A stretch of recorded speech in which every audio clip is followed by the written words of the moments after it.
Hello!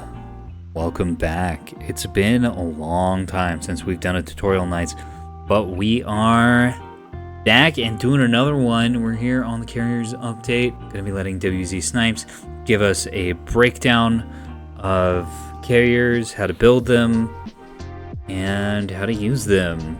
Snipes was one of the carrier testers, and one of the primo carrier players too. He's got a lot of passion, he's done a lot of work, and now he's gonna share some of his expertise with us. I hope you learned something. Welcome everyone. This is tutorial night for Carrier Fundamentals. So before we begin, feel free to raise your hand. There's a cool raise hand feature on the bottom of this event stage. So if you have any questions, just hit that. And ideally, if Wolf or someone can let me know that someone's hand is raised, we'll pull you up so you can ask your questions. I need a mute for 5 minutes, but you can do that by clicking on the show request in the top right and letting them up yourself. I see that, and thank you. Okay. So yeah, so feel free to ask questions. There's going to be a lot of info,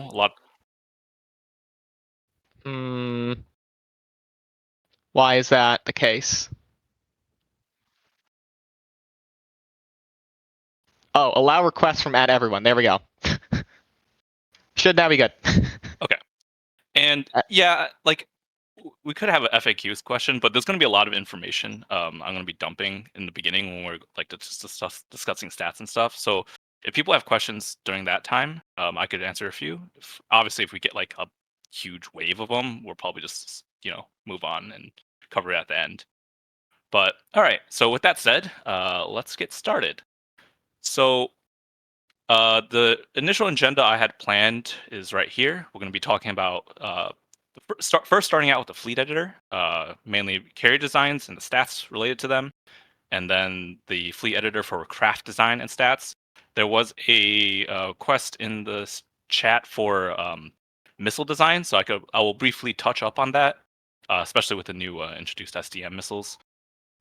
After that, I will go into the test range and show you how to do some of the more basic behavior in control. So this will be like how to launch craft, how to maneuver your carrier while launching, and just kind of more simple actions related to that. And then when we get into the more advanced stuff toward the end, talking about PD performance versus craft, which is could vary quite a bit depending on what you're using. The craft unique weapon performance, so this will be like R2s, R3s, R1s, including the KBUs, CBUs, and then also how like sort of the dogfight mechanics kind of work. And then at the very end, we're going to be talking about craft evasive behavior, which is a very key and kind of a nebulous, like it's not very shown. It's very different from all other aspects of Neb. So this is completely new, and understanding how this AI works, or like the craft AI works, is very important for how you design your carrier and how you ensure that like your ASF are able to perform at their best ability.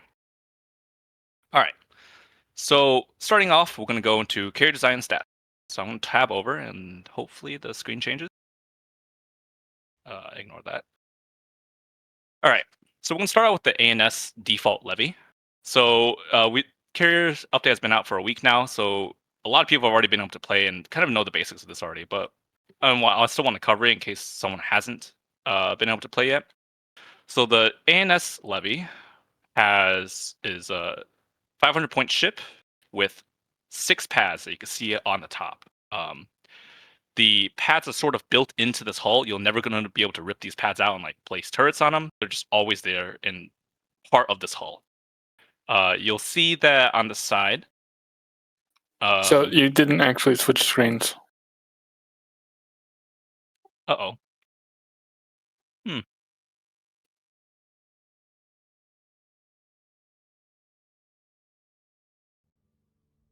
that go? There you go. Yeah, you got it. All right, thank you. So yeah, this is the levy. You'll notice that compared to the OSP carrier, which we'll cover in a little bit, the craft count for the levy is all based on these bulk internal hangars. You'll notice the hangars are kind of laid out for you, you'll see this massive 12 by 3 by 12, 12 by 3 by 18 slots for you to specifically put these bulk internal hangers, so you can put craft in them. You won't be able to put bulk internal hangers on these smaller slots because these are meant for other buff modules that we're going to touch up on. But just something to keep in mind, OSP ships or OSP ships in general will have, like the Moorline will have bank hangers that you could put on, and then also like liners and stuff will have internal hangers. But unique to ANS, you have these massive bulk internals. You could rip them out and put bulk mags if you really want, but it's up to you how you want to design it. Keep in mind that there is this unfilled component 10 slot here. It's a 6 by 3 by 16, so it's not as big as the other hangers, but it does allow you to hold a decent amount of craft, 6 slots, and then you can put your magazine somewhere else. However, a lot of builds I've seen that you just put your bulk mag here for you to store all your ammo, and you get a lot of space with that. All right, so I'm going to move on to the OSP carriers, which are 2 carriers actually. So you have the default Moorline, which you'll notice that starting out there's like nothing for you to put on them, and that's because you need these container bank hangers here. It's kind of like the CLN, we kind of put the container bank launchers, except now you'll notice that compared to the ANS Levy, you have the craft stored in these hangers that are mounts versus internal components that are inside the ship. One thing to point out is that the ANS Levy was your pads and your bulk internal hangers were essentially free, right? Bulk internal hangers only cost 10 points, kind of negligible for a ship as large as the carrier. However, the OSP Moorline, you're paying quite a bit. These bank hangers are 100 points apiece. So just keep that in mind when you're designing ships, especially if you're designing like hybrid CLN containers / carriers. This is a very important thing on like keeping your costs in check and how hard you want to invest in one form or another. Another thing to also keep in mind is that the container bank hangers, the reason they're so expensive is because they come equipped with the pads. For example, right, each container bank hanger has 2 small pads and 1 large pad. You can see it right there. If you were trying to be cheap and say you wanted to make it like a hybrid, CLN box launcher and the other half being a carrier, you are not only are you losing out on craft capacity for you to launch these containers, you are also losing out on craft pad size. So that's just something to keep in mind when you're designing something like this. I believe like the most Moorline carriers are pretty much all in on bank hangers, but I've seen some good usage of hybrids, box launchers and carriers. So it's kind of up to you how you want to play. One thing to also point out again or further is that the Moorline was updated to include new crafts, new slots. So you'll notice here mount 5 and 6. There are new size, I believe this is like 3.5 or size 4 mounts that allow you to put small mounted hangers onto them that was not found on the old Moorline. So these are brand new. This allows you to increase your throughput if you so choose. You could put also a bunch of other stuff on them, like container stack launchers. If you really want to, you could put T-30s and like plasma turrets or something, but that's a little weird. But yeah, so this will open up a lot of flexibility, especially if you're making a CLN. You could still have some craft just in your bulk, using your bulk internals. That way you can launch like little scout craft if you want to. So yeah, moving on to the Journeyman. So this is the brand new hull that was introduced for OSP. So this is the lightest carrier or lightest dedicated carrier hull in the game. If you wanted a size comparison, a Moorline is to a Levy the same way a Levy is to the Journeyman. So the Moorline has a default craft space of 80 craft. A Levy has a default craft space of 42. And the Journeyman has a default craft space of 25. So, when you're designing your total fleet, how much craft you want is kind of you want to pick your craft count and then kind of decide what carrier best fits that kind of craft count. Is my stream still? Is my stream fine still? I'm seeing people saying it's not. I'm having a bit of an issue where like each time I rejoin the event stage, it works fine, but then it like just freezes like a minute later consistently, which is unfortunate. Okay, it's kind of weird. I don't know how to fix that, but I will keep going. Let me know if it like really messes up. Yeah, so that's with the kind of like the default hull stats of the carrier. So let's get into kind of what that kind of means to how you're able to launch craft. So the amount of pads you have is directly correlated to how much of each type of craft that you could arm and then subsequently launch. For example, this Moore line right here with a total of 8 small pads and 4 large pads, so 12 pads total, can arm 12 craft at a time. If you add in these small mounted hangars, so then your total pad count will become 14, you'll be able to launch 14 craft at a time. Or sorry, you'll be able to arm 14 craft at a time. And this arming speed is basically related to how fast it takes your crew to put weapons and put your fuel tanks, your jam pods onto a craft and then get it out the door. And you could see a lot of those stats scrolling down, right? They're all labeled right here in this carried spacecraft section. So you can see the spacecraft arming speed is so this is my built out demonstration Moore line. It's got a bunch of deck gear lockers and stuff.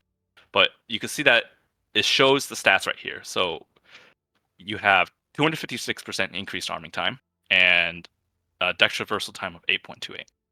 So we're going to break that down for a second. Arming time, like I said, is related to how fast you could load armaments onto a craft. The deck traversal time is basically the cooldown of the pads after you've armed and launched. So, for example, let's say it takes 10 seconds for me to launch a craft, or to arm a craft. It will then go to the hangar, it will do its launching animation, and then the pad will then take 8 seconds, 8.28 seconds, for it to go back inside the ship, and basically you have to wait this cooldown time before it is able to arm and prep the next cycle of flights. The ways you can modify this are with these modules. So these are non-faction locked. So both ANS and OSP can have them. The deck gear locker right here is a 3x1x6 slot. It increases your spacecraft arming speed by 50%, and it costs 30 points. So when you're designing your carrier, keep this in mind. Like how much you invest into the infrastructure of your carrier will directly impact how efficient you are at spitting craft out into the battle space. If you don't want to invest in your carrier, that's fine. If you want to like cheap out and save all these points and so you could put them in torpedoes or something, just be aware that if you do that, even though you're saving points, your total throughput of craft will drastically decrease. Moving on to the module side of things, you have the flight deck traversal system.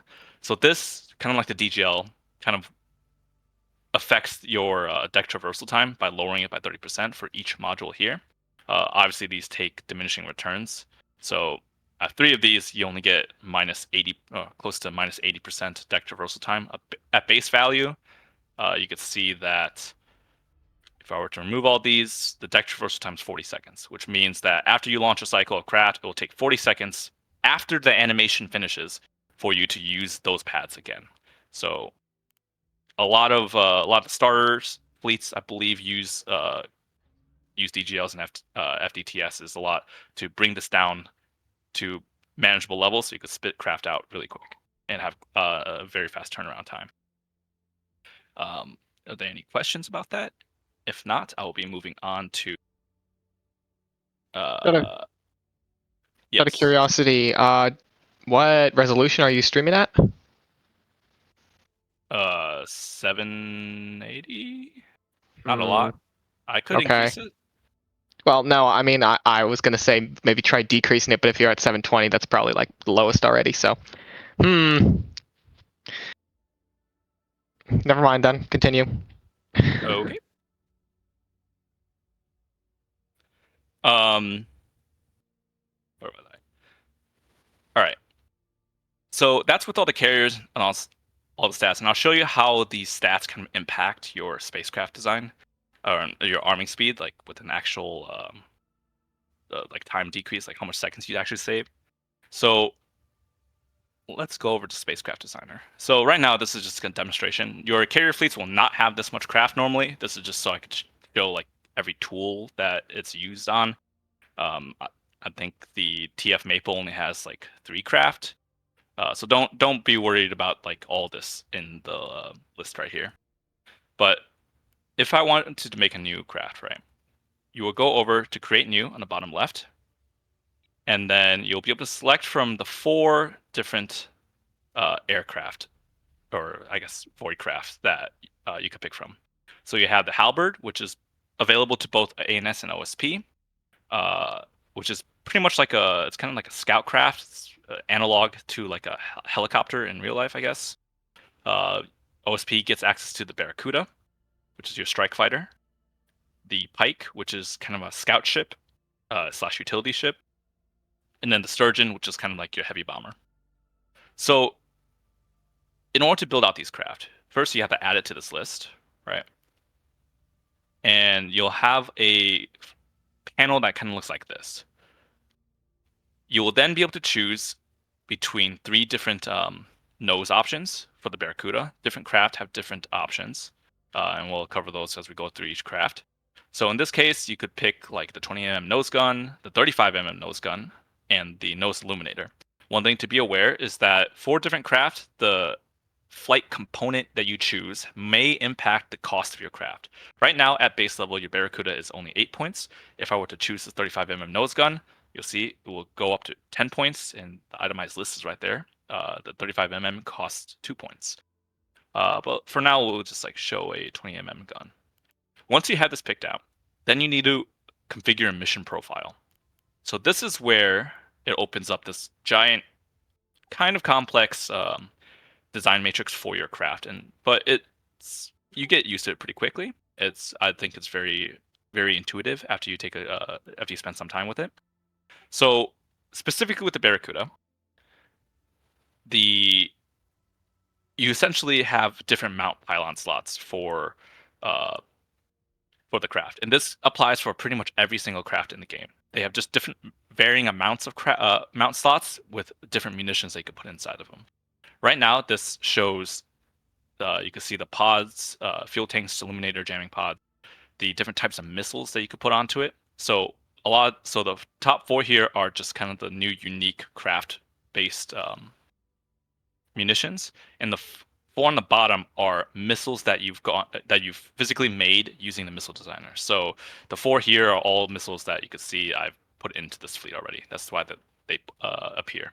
If you don't see anything here, it's because you haven't designed a missile. And then on the bottom are just more munition pods that you could put in. So if I were to design, like, let's say a fighter, right? You would want to make sure that this is green checked in, so you have your 20mm slugs for your nose gun labeled or included in this loadout. You can see all the stats here. You could then, from there, customize how you want your interceptor squadron and to like what it will carry. So if I wanted to do, I'm just going to name this like interceptor. I'm not going to say this is like meta or anything, but like you could include fuel tanks, so you have better loiter time, so you could travel further. You could include things like missiles. So like pretend this is actually a anti-craft missile, you could have them loaded onto your craft here. These missiles like this, you don't need to go like 2 for 2 symmetrical. You could like mix and match them if you wanted like different types of missiles and for different scenarios. Fuel tanks come in pairs. Same with the jam pods. You'll see how it kind of blocks off each of these pylon mounts, and then also they're mutually exclusive with each other in this case. So like illuminated pods will block off the ability to take jam pods, and it will block off the ability to take everything else that uses these kind of middle pylon slots. So that's just something to be aware of when you're designing your craft. So I don't want to get too deep into like what it's like the meta builds for like your ASF and your bombers and stuff. You could definitely play. I would highly recommend you play around with this. Take them into test range, take them in fight against AI if you really want to see what works and what doesn't. And so you could design and tune your craft to match whatever mission you're trying to do.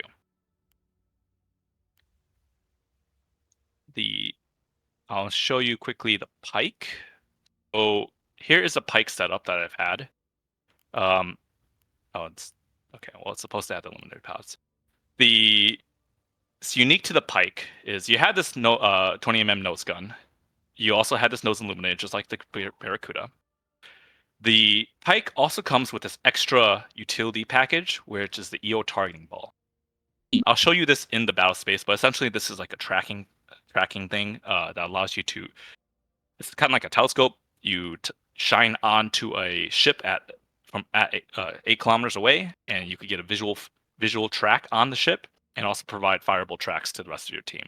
So it's very strong capability, but you can also see that it costs 12 points. So these little flimsy pikes will then the price will spike up to 20. So this is just another consideration, right? These are not cheap, and these are very vulnerable to getting shot down. So you want to protect these if you go with the 20 EO targeting pods. You will notice that by picking this EO targeting pod, it doesn't actually appear here on the loadout menu because that's separate. These are fixed components that you cannot alter in battle. Everything else in here is something that you could mix and match in battle based off the mission profiles that you create. So for example, I have this illuminator set up. I could also create another setup where, say, I just want fuel tanks, right? I can now take this craft and mix and match them and change how I want the loadout to go in the middle of the fight. So make sure you have your mission profile so you cover all the aspects that you want to, that you could then change on the go. Because if you won't be able to change whether or not this is a targeting ball or not. This is just always fixed the minute you put them on your craft and save it. So that was the pike. The sturgeon doesn't have any fixed components. It's just a bomber after all. And you could see all the different munitions you could put on it. These munitions are significantly heavier than what the Cuda could do, which is, I mean, it's a bomber. The middle 4, so weapon slots 3 through 6, are your size 3 slots. So here's where you could put your CBU 40 cluster bombs, the R3 rockets, and also your torpedoes. No torpedoes are shown here, but if I were to create a torpedo very quickly, you will see the sturgeon now have this torpedo able to be mounted. And you can mix and match these as you wish. The outer wing mounts are all S2 or size 2 mounts. So this includes everything from the KBU-22 to the R2 Piranha, and then all the size 2 missiles they could launch. You could also put SDMs, so these are the anti-craft missiles new to the game, onto your bombers, and also your Barracudas. So you could, in theory, make anti-fighter bombers by just, loading them out with your ACM designs. Unique to the bomber, and specifically unique to the sturgeon, they also come with these gun pods. So it is a trade-off in your loadout in that you can't carry any of the heavy missile-based munitions. If you were to choose these gun pods, right, it locks you out from everything else. The stats for each gun pod you can see are related to each of them here. So these are just your standard 100 mil weapons that you find on like gun shuttles and like T-30s and stuff. But it's really cool that you could mix and match so these are basically your gun ships that you could then bully sprinters with. You could also have R1 rocket pods attached onto here, which take the same slot. One thing to note is that the R1 rocket pods from Sturgeons are different than the R1 rocket pods that you could find on, say, a Barracuda. For one, the Barracuda R1 rocket pods are only one slot, ×2, and each one only carries 3 rockets per pod, so a total of 6. The Sturgeon rocket pods, on the other hand, carry 20, so each one of these carries 10 per, and they have the same fire rate. So when you're designing your ammo loadouts for this, just keep that in mind. And then last, we have the halberd.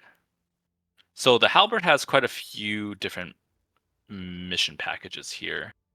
On the nose, you could choose the 35mm gun. It's free. There's really no point to never not taking this. It's just free. Then you have the mission package, and it comes with 4 different options. You have the wake sensor, the Ferryman Masquerade, the 35mm gun pod or gun turret, and then a advanced version of the internal radar. So to break it down, the wake sensor is basically a ELINT module. It's kind of like the Pinard. It allows you to detect radar, but instead of radar, it detects wake signatures, specifically from the rear aspect at long range. It will show up as like a kind of like a purple red W marker on your map with little lines coming out of it. And if you have multiple of these wake sensors that are able to track, you will be able to then get a crossfix based off the angle that you're tracking from. The Ferryman Masquerade just makes it so your halberd looks like a shuttle. Nothing fancy about that. It just provides a radar signature like a shuttle, and enemy intel will identify this masquerade or identify the skiff as a shuttle. 35mm gun turret. So basically, it just doubles your firepower. Specifically for OSP, this makes it a very potent anti-missile kind of setup, especially since 35mm comes with flèche rounds. You could see here, right, 35mm comes with slugs and flèche. Slugs are generally for anti-ship, whereas flèche is for small maneuvering targets like missiles and other craft. So just by having this extra turret mounted on top of your halberd, you double your firepower. And then you have this internal radar module, which is very pricey. It's 35 points, right? A skiff's base cost is only 15. You spike the points all the way to 50 points per craft that you bring. However, the reason is that this thing has an 8-kilometer range omnidirectional radar. It is a very potent scout asset, and while it doesn't directly rival the CWAC that the ANS can bring, it is a very nice. It allows you to get, as a carrier, pretty much set up your own sensor net without having to rely on your allies. All right. So with that, I'm going to show you the ANS versions of the craft.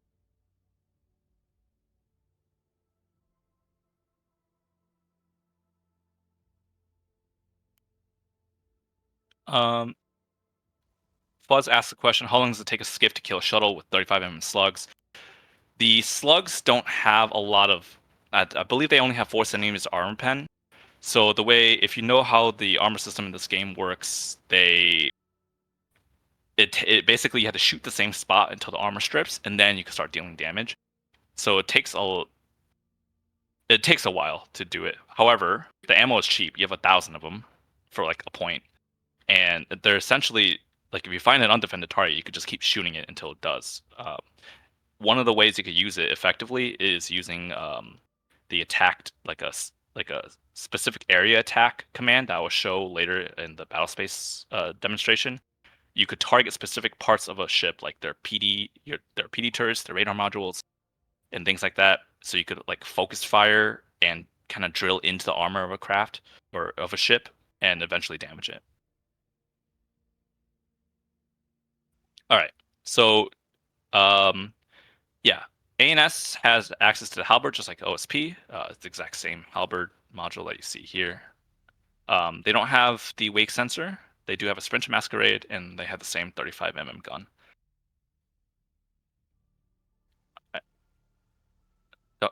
Oh, I thought I had the advanced. I thought I had an advanced radar. I guess it didn't. Oh, you have the CWAX for that. The Tanto. All right. So the Tanto comes with the 20mm gun, the 35mm gun, this 15mm coil gun, which is unique to ANS, and then of course the nose illuminator. So let's show the 15mm coil gun. One thing to note is that this coil gun costs 7 points. It's very pricey, but also very strong. You're basically doubling the price of your Tanto at base, so you don't want to be throwing these coil gun Tantos away because they are really expensive. And then the coil guns, unlike the Barracudas, come with these kind of missile bays. So the Barracuda is very versatile, whereas the Tanto, you have to kind of know what you want and then pick the specific slot that can mount whatever armament you're trying to fling at the enemy. So, for example, right, if I have the S1 missile bay here, it opens up the center 4 mounts to equip S1 sized munitions. So these includes bombs, these includes S1 missiles. If I were to put in the S2 missile bay, that entire 4 slot gets replaced by this singular S2 slot. So what kind of munition you want to use is entirely up to you, but just keep in mind that whatever you pick here, right, can't be changed in battle. So, plan accordingly with the munitions that you wish to use for your Tantos. But for now, we're just going to pick the S1 missile bay. All right. Just like the Barracuda, you could see the kind of customization matrix here. You could pick the fuel tanks, aluminum pads, jamming pods, blah, blah, blah. Any missiles, you don't see any missiles here because this fleet doesn't have any missiles designed. But if you were to make a missile, it would appear here, and then you'll be able to, left click and choose them. Unlike the Barracuda, the 35mm slug gun pods that you could put under the wing takes up 2 of the wing slots. So you won't be able to take fuel tanks like you can with the Barracuda. You won't be able to take jamming pods either if you mount these. So just keep that in mind. You will have the center bay free to do whatever you wish. Moving on to the Claymore. Blue Nexa, you have a question. You should have gotten that notification to speak. Yeah, I was just wondering what the 15mm coil gun is practically for compared to the 20mm. Yes, thank you. Thank you for reminding me. So the coil gun, I think it's best if I showed you the stats of it. So I'm going to make one right here really quick.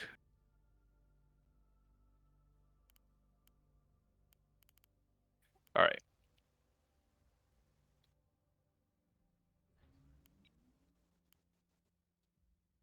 So the 20mm slug stats are right here. So this is like your defender ammo, right?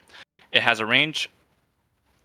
Well, actually, don't pay attention to this range. This is for the defender. The muzzle velocity is 700 meters a second. You have 15 damage, 0.3 armor pen. Compared to the 50mm sand shot, which has a muzzle velocity of 2,500. So 3.5 times more, 75 damage, and 0.275 armor pen. And the most important thing to realize is that we've all kind of know how defender ammo, like how muzzle velocity affects evading targets in this game, right? The lower your muzzle velocity, the more it misses a target, as it does this like corkscrew pattern. A high muzzle velocity bullet is able to reach out and touch those evading targets a lot more reliably compared to, say, this 20mm slug. So a coil gun Tanto is able to hit those craft almost always on the first shot. Now the range is in 1,000 meters, right? All craft guns have a range of 750 meters. This is pretty much universal across both factions. They will only they will start shooting their guns at each other at 750 meters. However, because they have the same range, coil guns with their enhanced muzzle velocity means that this bullet will hit the other craft much faster, and is a lot more lethal because of that, especially when they're all evading in corkscrew patterns. The downside, of course, for coil gun Tantos is that, well, 1, the price. 2, you only get, is this shown here? Yes, ammo capacity. You only get 10 rounds. So it's not a lot of ammo uptime. However, each of these rounds are extremely lethal. And not only are these really powerful for dogfights, coil gun Tantos are very efficient at shooting down incoming missiles. So like if you have escorts for like your battleship or something, and a container is coming at you doing cork pattern, a 20 gun might have difficulty hitting that cork pattern until it gets really close, at which point it might stage and it might be too late. However, a coil gun Tanto will just be able to snipe that cork container right out from max gun range. So I highly recommend you test that. Shoot a few cork containers and just have your coil gun Tantos pick them out of the sky. But from what I've seen in matches, coil gun Tantos are one of like the best, I guess, anti-missile platforms that Craft have access to. Makes sense. Thank you very much.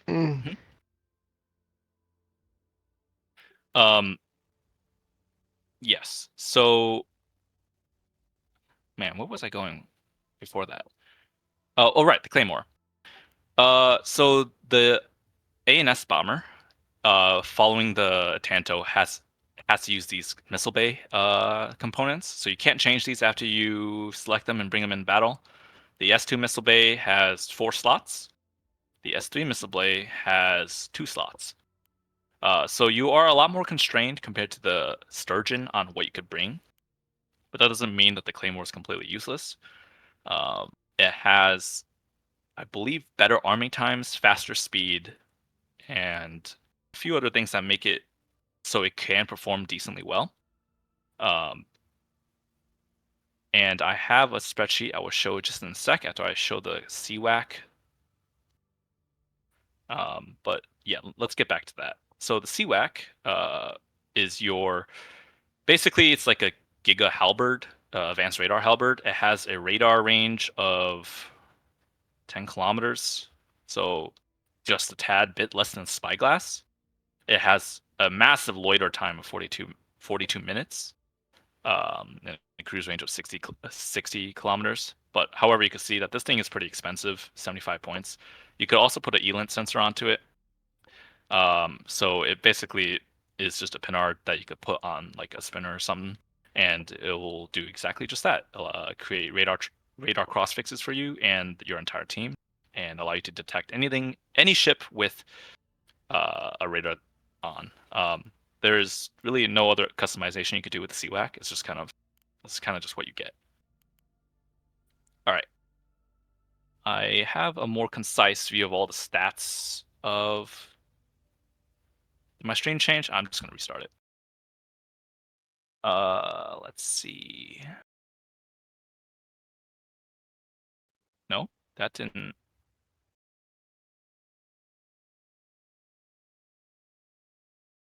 All right. So this is sort of a more concise view of all the stats of both OSP and ANS craft kind of lined up, so you guys can see. HP across the board for all the craft, the armor values, the crew speeds, H-burn modifiers, all that. So a few things to point out. HP is exactly how it sounds. It's just the health of your craft. The armor of your craft. So this is really important, especially when you're designing. Oh, yes. Okay. Yeah, you have to restart your stream.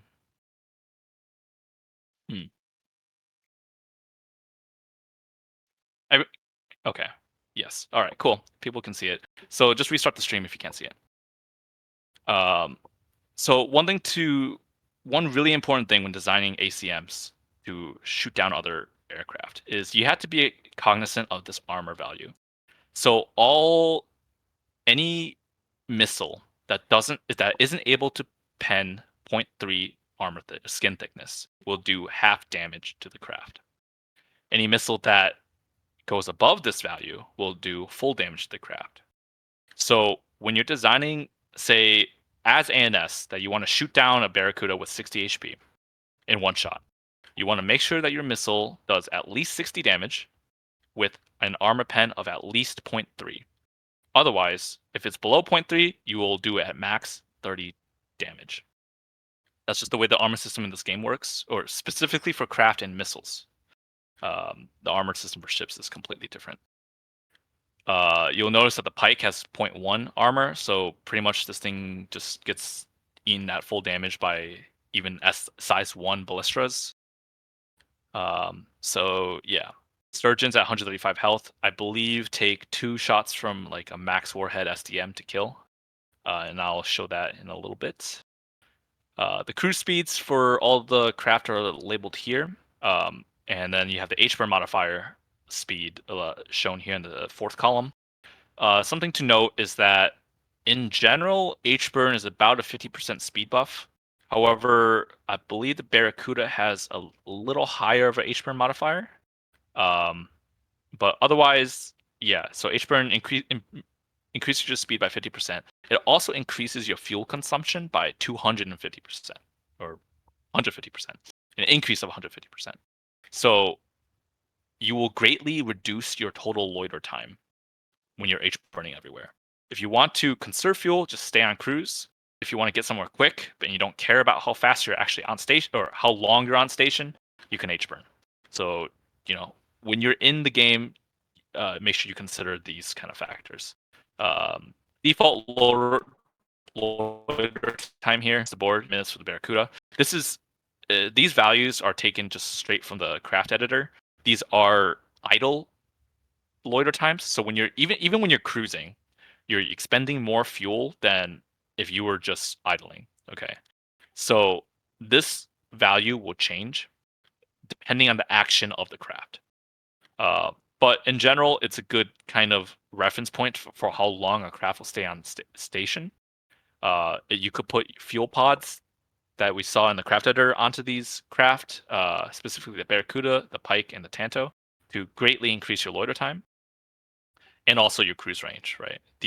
Both these are directly correlated. The radar for all craft. Well, actually, no, that's false. The radar for most craft are a cone that's kind of like view. You could see this in the editor as well. This cone is 4 kilometers long, and only some of them have FCRs. So these are fire control radars for your craft, for you to lock in and shoot either your 20 mil, your 35 mil, or your coil gun. The halberd and the CWAC have specific omnidirectional. So these are spherical radars that cover varying ranges, right? So the halberd with its basic radar package has a 4 kilometer range spherical radar with locking capabilities. If you were to get the advanced radar module for OSP for the halberd, this 4 kilometer range would instead be 8 kilometer omnidirectional. The CWAC, you can see, is also omnidirectional with a 10 km, like we said before, but it doesn't have any FCR ability.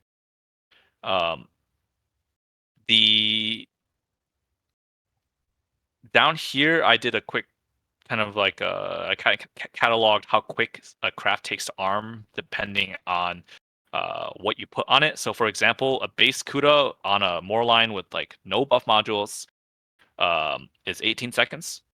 And if you put just the 20 millimeter gun on, you increase that arming time by 5. If you put by 5 seconds. If you put a fuel pod on, it increases it by 75, so on and so forth for each of these different munitions. And this is just for one, right? So if you put one R1 pod on, you increase the arming time by 48 seconds. If you put a second R1 pod on, you just double that. You can also mix and match, but these are the general. So this is generally how craft arming time is decided based off everything that you put on it.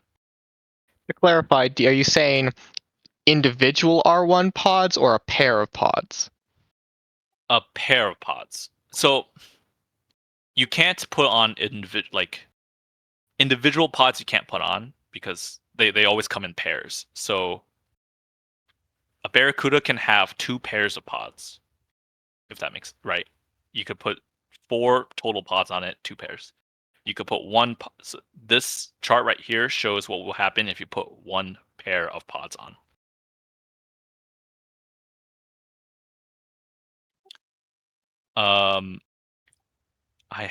There's a question on RCS of craft, and this is provided by Wolf. Craft RCS, I'm pretty sure, is always. Well, I guess I don't know how you did this, Wolf, but you can see how it varies head on to broadside. The RCS of a craft is not affected by the munitions that you put on to the craft. So you could a fully loaded Tanto is the same RCS as a like completely naked Tanto. This chart also shows the detection range of basically different RCSs based off of the radar that's looking at it. So one way to read this is a Huntress, which is this red line here, can detect a Tanto, which is around 1700 RCS at about 7 kilometers. Whereas a Spyglass can detect a CUDA at around, this is pretty much max. Oh, no, it's around like 8 kilometers, like No, you're still hovering around the 1.7K mark. You need to move over to the right a little bit. Oh, so right. if you're checking you're checking the Barracuda, right, which is 4,000 worst case, and you'd look at the tick just to the left of the 5,000 mark at the bottom, and then follow that up. And so it would be about 10.5 kilometers detection by Spyglass. So there's just something to keep in mind. We could provide this chart, post it somewhere or pin it somewhere. This is a very handy chart if you want to figure out like when you will get detected. Just a few things to highlight, right? Like the Tanto and Claymore have very comparable RCS signatures. The Barracuda and Sturgeon are absolutely massive in their signatures. So you're never hiding a Sturgeon here. 6,000 RCS is like destroyer sized. The Pike, on the other hand, it's only 400. So these things are like very stealthy. And then of course the sundial, the scout ships are very, very detectable.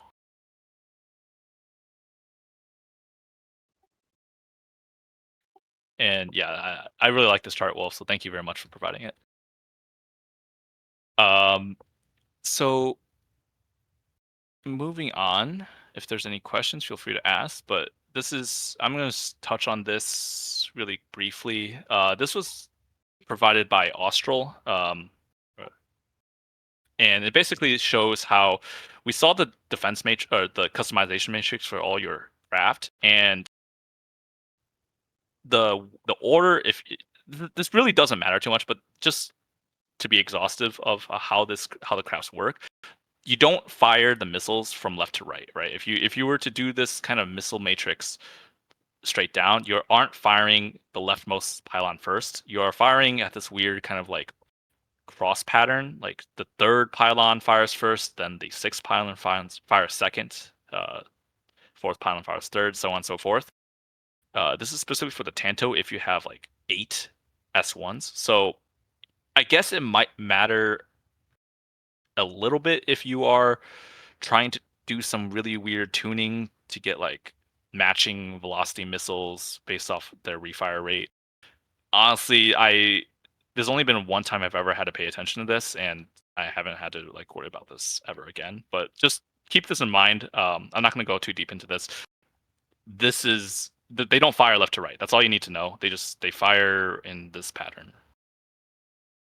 Same with the CUDA, except it's even different than the Tanto. Does make it a little confusing. Fires this pylon first and this pylon second.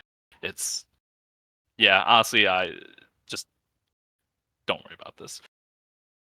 All right. So that's with all the stats and designs. Scroll back into Nebulous.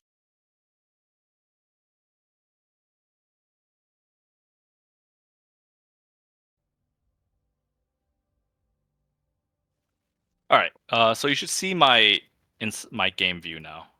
If you're not, reset your stream. If no one can see it, please let me know. We do have someone who wants to ask a question. If you wanted to, if now would be a good time for that. Yeah.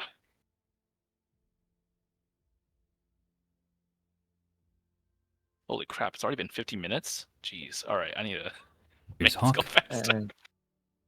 So does RCS affect missile accuracy? No. RCS is strictly detectability. the track quality might affect. So if you're firing a command missile, if you're firing a gun, the track quality affects your accuracy.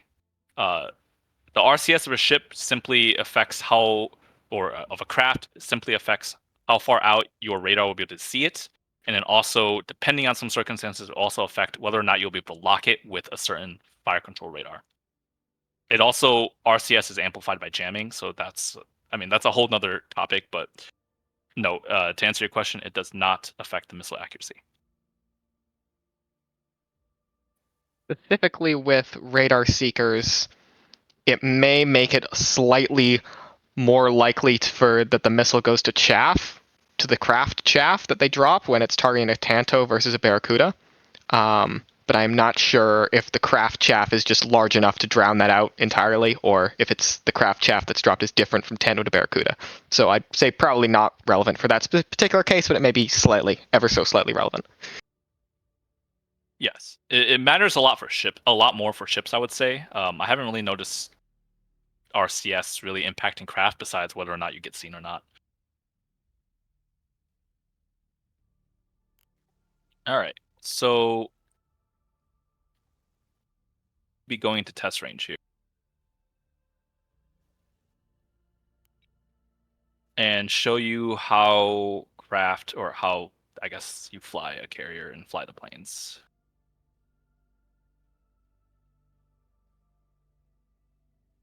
Give me a moment. I will need to load and set up the AI so they don't shoot me immediately. If anyone has any questions, please feel free to ask.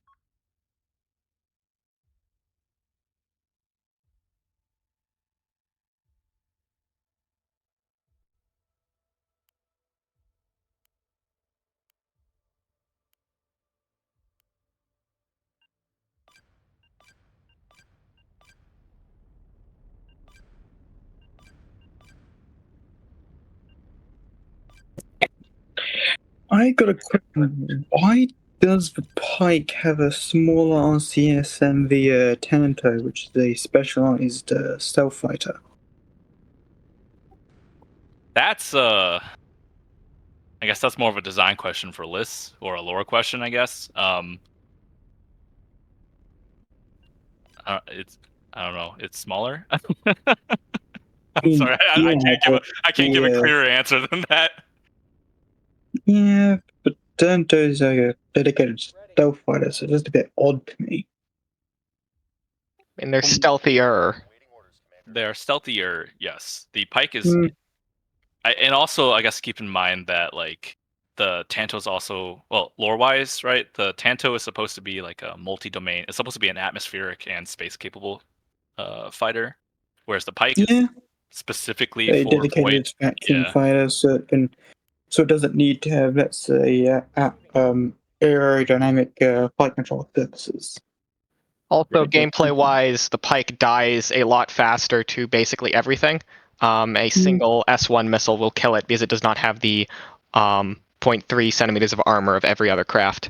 And also RPF shreds it as well, if it can acquire. So it's just kind of a different... they do have a trade-off, I suppose, for that, is what I'm saying. Yep. Ultimately, that's kind of beyond the scope of this tutorial. Yeah, that's my question. I believe Zerg had a question.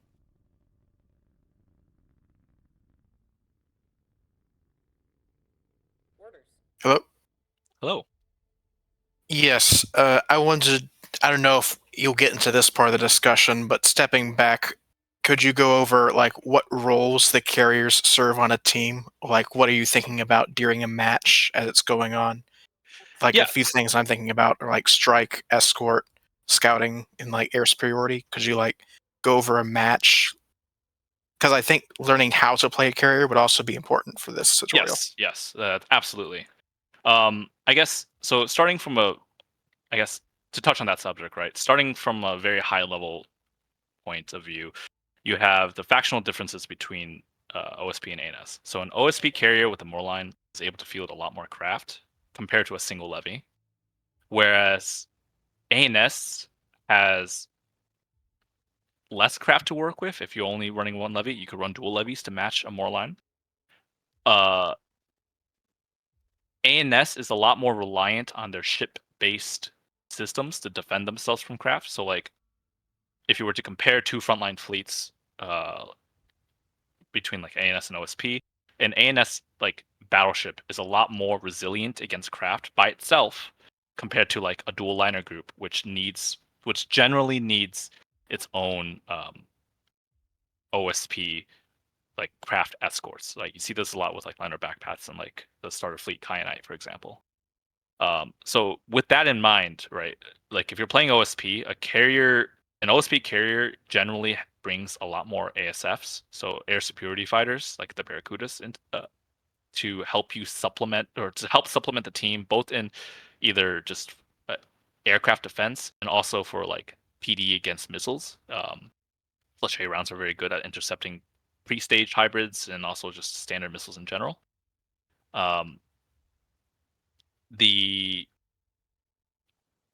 thing that defines carrier play compared to Yup play is the ability for you to, and Hunter said this very well, I don't know if he's here, but a carrier can pretty much do everything it needs to. You could design a carrier to do pretty much everything you need to do to provide your own sensor tracks, your own targeting, and your own defense and offense all in one package. So with all that utility that a carrier can do, it really differentiates itself from a Yub, like a cruise missile fleet, which can only apply violence by just attacking and blowing up the enemy, whereas a carrier could do all this other stuff that supports the team in a way that a Yub fleet cannot. Obviously, you might not be able to pack as much munitions as a Yub fleet if you do build your carrier into all these other utility options, but how you design that fleet is entirely up to you, and how much you want to invest is entirely up to you. And I will touch about this a little bit more on, like, I guess, the question that you've asked is a very broad one. Yes. Basically, carriers have 100 different things, like in style you can play them as, and it's just right. And I don't want to like go into like how I play a carrier and say this is the only way, because I definitely have like my own biases and stuff. So I'm trying to keep this as neutral as possible.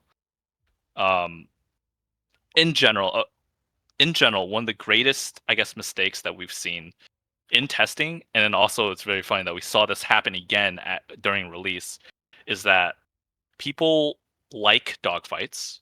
They're really cool. It's a really cool mechanic that Bliss added into this game. I absolutely love it. However, if you look at it objectively, dogfighting does not directly help you win a game. It doesn't kill ships that will capture a point, which is the entire point of the game mode, right? I'm talking strictly about control here. You need to exert pressure on a point so you could take up your score and hit that 1,000 before the enemy. Dogfighting does not let you do that. The dogfighting is just, the players on each side kind of going off on their 1v1 and just kind of like not impacting the actual game of, the cap fleet and the front lines all interacting on like 8 point on pillars or something like that, We've seen a lot of mistakes made by players where they overinvest into winning this air war, and then after you win the air war, like, what do? Like, half your friendly ships are now dead. You don't have the capability. You don't have enough points spent on anti-ship warfare to go kill the enemy ships, and then you just sort of, lose out because you've way overinvested onto ASF. It's a little bit of it's always going to be a gamble, right? So the way, at least I've looked at designing a carrier, is like, yes, you do need fighters. You need to be able to dogfight the enemy fighters, and you need to be able to secure space for your own bombers to go bomb the enemy. But you don't want to overinvest in it to the point that you won't be able to do the main job that a carrier should be doing, which is either sensor assets or killing the enemy ships, right? Killing the enemy is like almost number one, unless you're a cat fleet. And you need to be able to fill that role with any carrier that you design. especially if, for example, like one of the worst things that you can ever do is like if you run a really ASF heavy carrier and then the enemy doesn't bring a carrier, then all the points that you've invested are just wasted, right? And ideally, that's an ideal environment for a carrier where you're going in unopposed, but then all those points you spent on ASFs are just floating around doing nothing because there's nothing for you to shoot. So, you want to be focused more for like winning the ship war and not winning the air war. I guess it's kind of like the way I view this, and I think it's kind of shared by a lot of the more experienced testers and people that played this a lot. But I'm not going to say that's like the only way to play it, but it's definitely one that we've seen where, or anyone that's played pub matches have seen where, the carriers are off in Narnia fighting the air war and you're on a frontline fleet dying alongside the other enemy frontline fleet dying. Like, it's not a good thing. You want to be helping your team. You want to be helping your team win, and winning is based on controlling the points, which is either through capture or killing the enemy around those points. Thank you for your time. Hopefully that was a brief but okay explanation. Yes, because there's going to be a lot of people jumping in to playing carriers, and then they're just going to not know what to launch, when to launch it, or right. You don't want to be you don't want to be LARPing Top Gun and having this dogfight in middle of orbit. You want to be pressuring the enemy at all times. Just keep that in mind.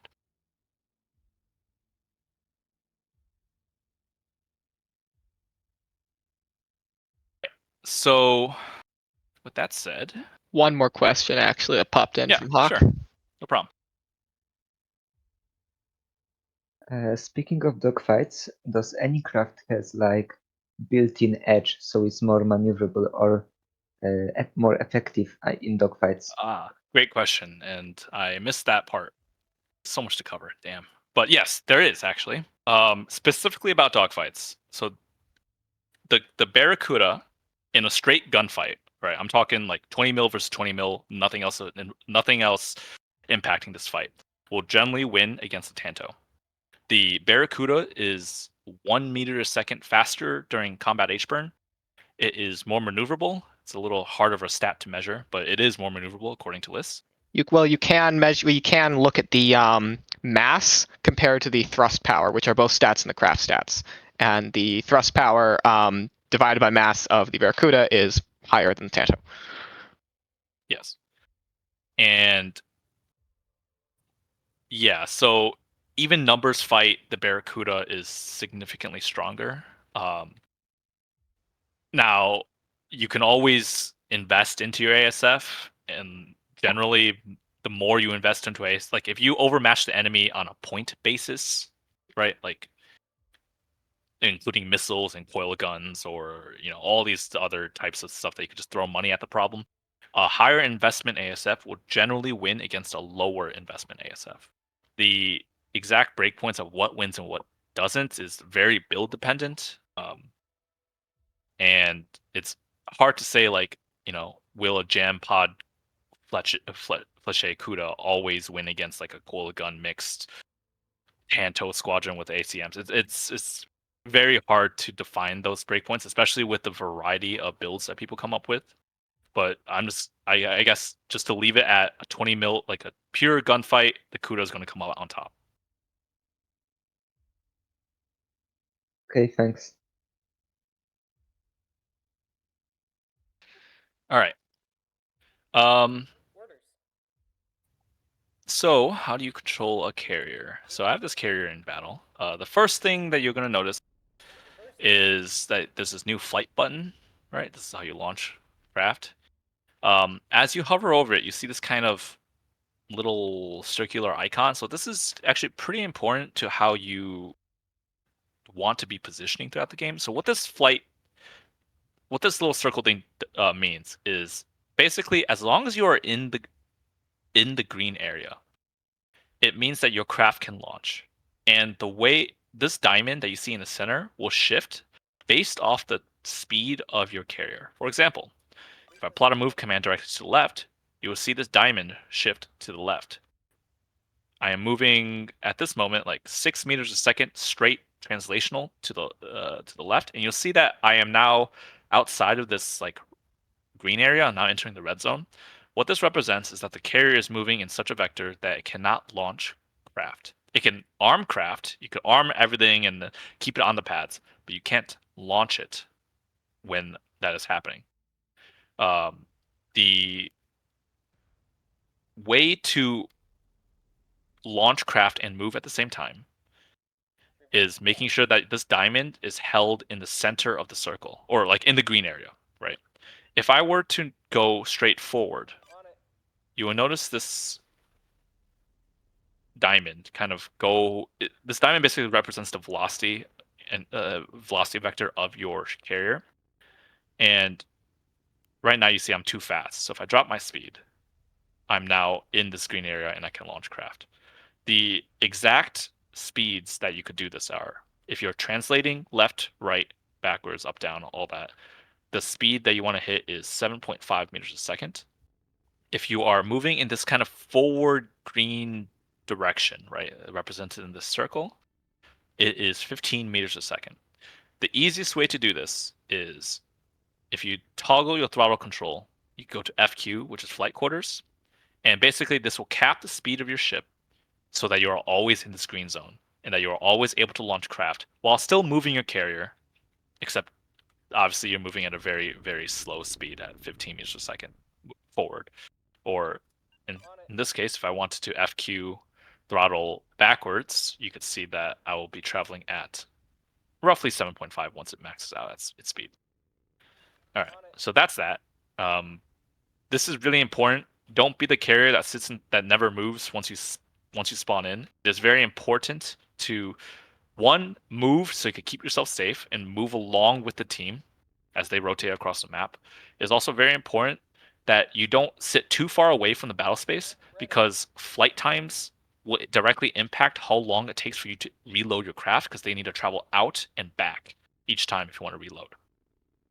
So a good carrier play will identify places that are safe to be, but also close enough that you could rapidly cycle your craft without like being too vulnerable, and also without like losing too much time on just flying back and forth. All right, so that's that. Moving on. So this is the panel for all the craft that you've loaded from the fleet designer, right? Normally it's not this busy. You don't have this many different types of craft. So a few things to note. In order to select craft, you just click it.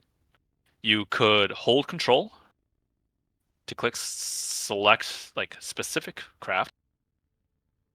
You could also hold shift to highlight entire like wings or like entire rows. And then you would need to arm it. So for example, I want to launch 4 groups, a wing of 4 sturgeons. So I select 4, and I will then click this little select loadout button, and you'll see the 3 different loadouts that I've already created. In this case, let's say I want to launch this KBU-22 in R3 group. You want to click this button, right? This assigns the mission profile to all selected craft. So now you'll see that these are all stored. After that, you just hit launch. That's it. That's how you launch a wing of craft. One thing to note, how you pick certain wings to launch, or how many you want to launch, is dependent on your pad count, right? We talked at the very beginning about how many pads each carrier has. So a Moorline has 4 large pads, right? You can see the big pads on the top here. That's why I picked 4 sturgeons. If you were to say launch 5, what would happen is it will launch 4 and then start prepping 1, the last one, outside of this cycle. You only have 4 pads, so you only can arm 4 at a time. This 5th sturgeon will be offset by an entire cycle, as the carrier then has to arm these, launch them, and then wait for the deck traversal cooldown to finish before even arming this one, and then going through the whole process again. So when you are designing your carrier, keep in mind the wing counts that you want, and try to keep it so that whatever you want to do are done in like clean cycles. So, 4 sturgeons or 8 sturgeons with 2 cycles, or 12 sturgeons, like multiples of that, right? Obviously that would change if, say, I didn't have this fourth container bank hanger, I will only have 3 pads. Then my wing size will become multiples of 3, with 3, 6, 9 being the like general wing size for this, but specifically the bombers. In this case, yeah, you can see the cool animation as the sturgeons finish up their arming time.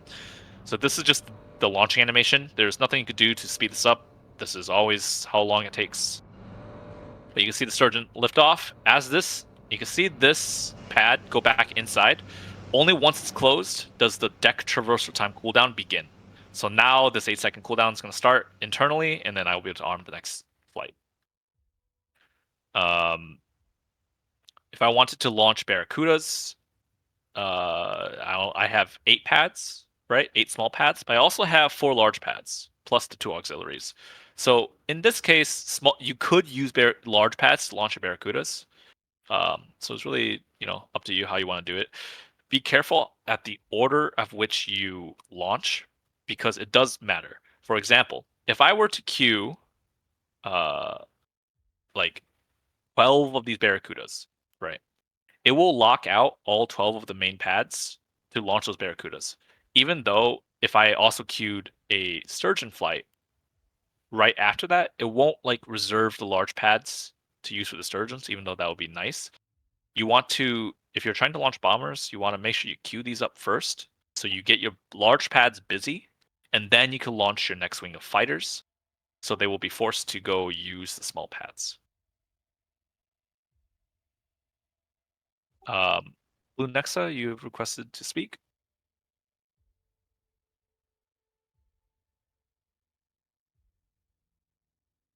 Hi, I'm wondering how strike down stations affect this. So, man, I can't believe I forgot to touch up on that too. Strike down stations increase the amount of arming. I guess you could call it arming slots. Related to the carrier. For example, each carrier has the arming slots is based on the pack count, right? If you added a strike down station into this carrier internally, you would be able to then arm an extra slot. So right now, I can launch 4 bombers. If I had a strike down station, I will be able to arm 5 bombers and then launch 4, wait the deck traversal, and then launch that 5th. Based off the deck traversal cooldown time. Makes sense, thank you. So while it's not as perfect as a 4 bomber cycle where they all cleanly get out in one go, you don't have to wait that whole arming time. You only have to wait the flight deck traversal time to employ that strike down center. Gotcha. I believe it also affects post flight too, but that's on recovery, and really post flight's not that time. It doesn't take much time. You could.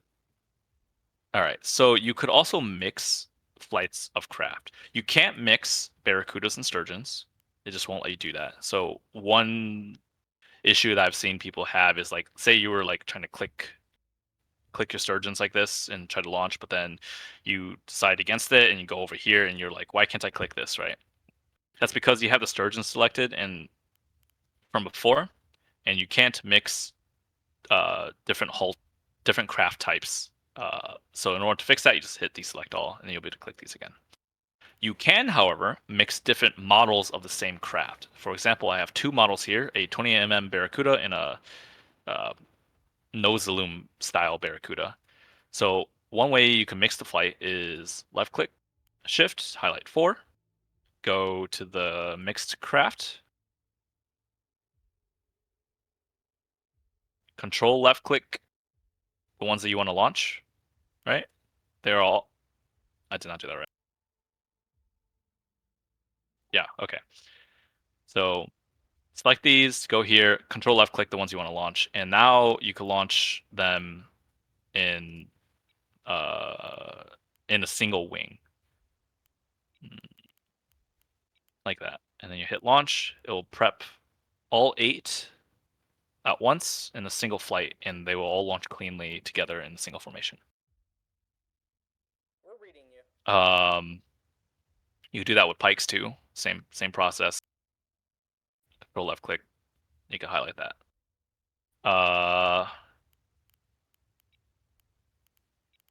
So that's how you launch craft. Now I guess we're going into more of how they perform. So in this test demonstration, I have a bunch of different ships with different PD options. So this is like a 20 mil only Axford, flak only Axford, Aurora only Axford, blah blah blah. And I'm going to show you how the craft kind of perform when getting shot by them. And this is important because it's not just for the carrier player. This is important for the frontline players and like, you know, the non-carrier players to know how to design a PD net that can effectively shoot down craft before they like kill you. So I'm going to fly them into that and show you how each one does.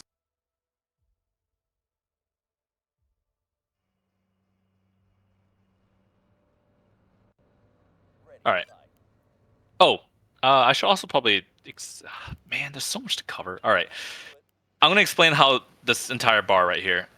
So this first one, it's H-burn. This is... this you can see this cruise speed right here, 67 meters a second.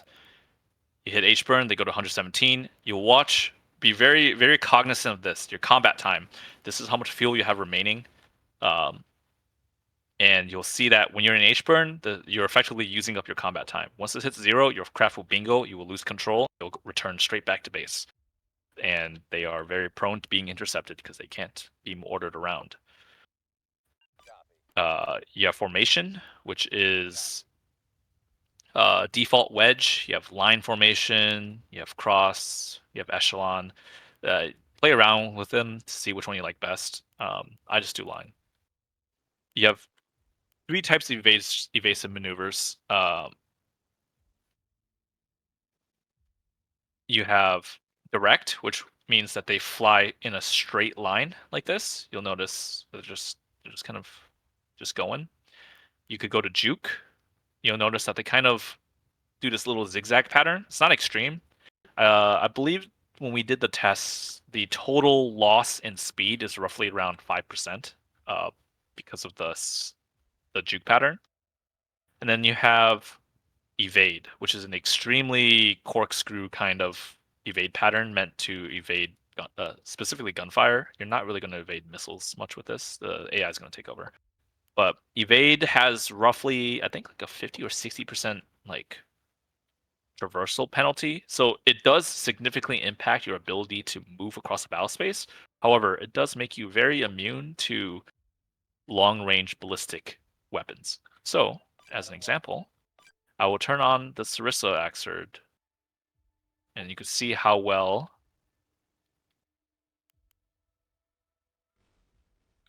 it's shooting my bombers. All right, so the Sarissa Axerd is going to be pumping out these Sarissa shots at 8 kilometers. And essentially, as long as your craft are evading, or even on juke, as you can see here, the Sarissas are going to mainly miss these craft. Occasionally you get stray shots that hit. I am also really close. 5 kilometers is pretty close. And also, this is a ton of Sarissas. But this basically applies to all forms of long-range ballistic PD. So this is Sarissa, this happens to 100 mil flak to a degree, this happens to RPF, and it also happens to grape. This evasive pattern is very potent in allowing you to survive these kind of standoff range weapons. Evade is even more extreme, obviously. As you can see, like, aside from that one beginning salvo where I think I might have messed up, the Sarissas, these craft are essentially just dodging everything. Oh, it got hit once. And this is with what, like 4 Sarissas firing off an Axford? Let's get to work. But yeah, just keep that in mind. Obviously, the closer you go to the Axford, the more potent, the more lethal it's going to be. So just don't fly too close unless you're going in for the kill run on like a ship equipped with Sarissas. All right. So with that said, I'm going to show you the PD performance of a 20 mil Axford. Let's get to work. So 20 mil Axford is going to open up on this swarm at 1.75 kilometers. So Nothing to it.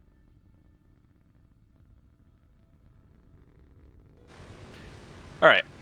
So there's 20 mils firing. I'm on juke. You could see that it's dodging most of the 20 mil until you get to this danger zone of around 500 meters. So that's really important to know, that if you really want to, you could dance around the outskirts of this 20 mil platform almost indefinitely, really, as long as you don't fly too close. Orders. I'm going to just launch more flights.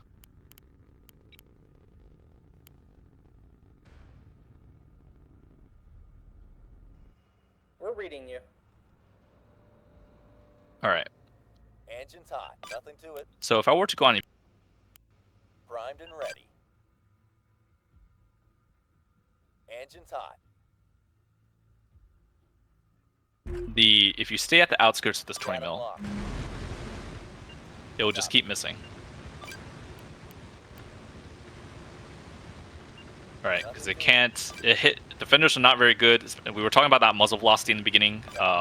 This is it, literally in action here. Especially against maneuvering targets like this, it can't track the change in velocity very well, and because the velocity of this 20 mil is very, very slow, you can't hit these kind of targets at this range. Okay, Got it. they got that one, but it took a while. This obviously changes. This defender, right, it has infinite DPS, so that means if it clips it even once, it will kill it. What this defender is really good at is if you were flying in a straight line. So if I were to do that again, right, if I were to take this On it. squadron and flew it with no evasive pattern straight at the Axford, Nothing to it. this thing will get killed almost immediately at max range, right there, right? Like, this is the importance of evasive maneuvers, where straight flight will get your flights absolutely demolished by pretty much any PD, especially the 20 mil defender, or even Pavis, or especially the Pavis. Let's get to work. All right, so that's the defender. I'm gonna turn that off now. I'm gonna show you the flak. So flak doesn't have this problem of defender. However, the flak will hit your craft even when it's evading. However, you don't have the infinite DPS of 20 mil, like 2,000 rounds per minute. So this is just a standard. Well, I want to say this is standard. This is a fully flak maxed Axford, not rebound max, just stone walls and rebounds. No RCCs, no AEs, and you can see that even with evade, the flak will open up at 2 kilometers, and you'll see the HP of these. Oh, I didn't turn these on. Primed and ready. All right. Ready to fight. Even with evade, the craft is going to start taking chip damage the minute you enter this flak net. So compared to the 20 mil, it doesn't kill as fast. If like, it's not going to kill a directly moving target as fast, but it will basically put the squadron on a timer. It can't exist inside this flak cloud almost indefinitely like the 20 mil can. You are taking damage this entire time, and there's really nothing, no evasive maneuver you could do to stop it.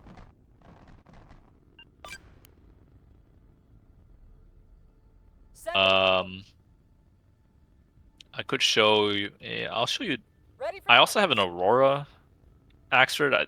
Like the Aurora Axford is just going to destroy anything that comes within 3 kilometers. This thing doesn't miss. It's just going to vaporize your craft incredibly quick. Even though the DPS of these Auroras are nothing compared to like flak and defenders. However, this thing will. The fact that it never misses means that evade just doesn't work, right? You're going to get lasered down the minute you enter a 3 kilometer bubble. Just for reference, right? The defender is 1.75 kilometers, the flak is 2 kilometers, but the Aurora is 3 kilometers, where anything that enters that is just going to be hit. We're reading you. Oh, the bombers RTB'd.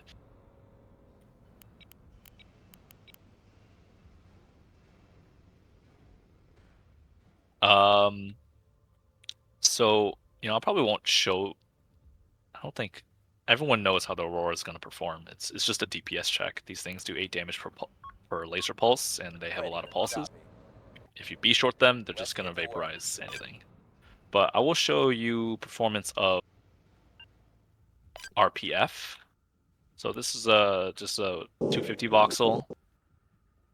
I'm gonna turn the PD turrets to auto.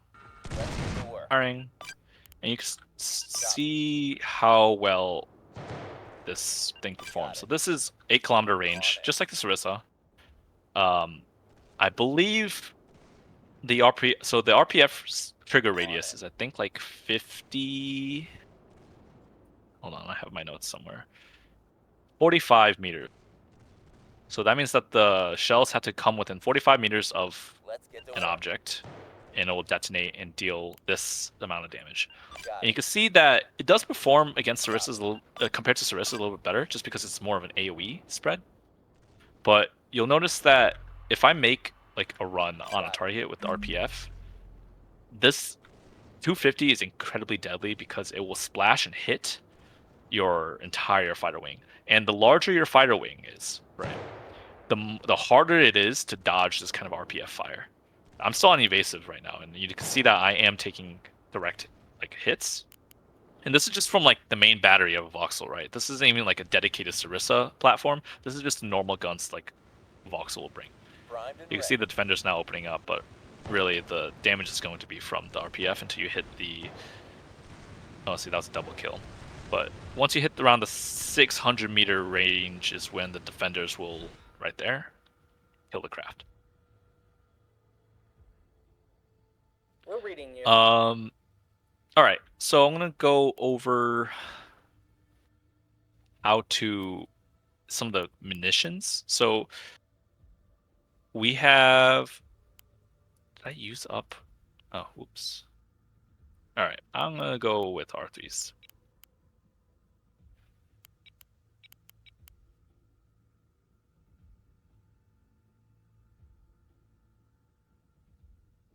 So unguided munitions are pretty much the bread and butter of OSP carriers, and also kind of like the newest and I guess least the newest thing to be included in Neb, because everything in this game used to just be guided seekers. I guess the R2 rocket counts, but one thing that I've noticed that a lot of players mess up is how to use these unguided munitions. And the biggest thing that I've seen people mess up on is that they are releasing their unguided munitions at too far of a range. So, as an example, right? This is an orbit dodging sprinter.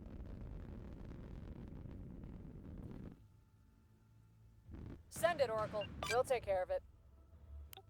And if you were to just take your R3s, right, and you see there's a target here, right? This thing has no PD. It's just a sprinter.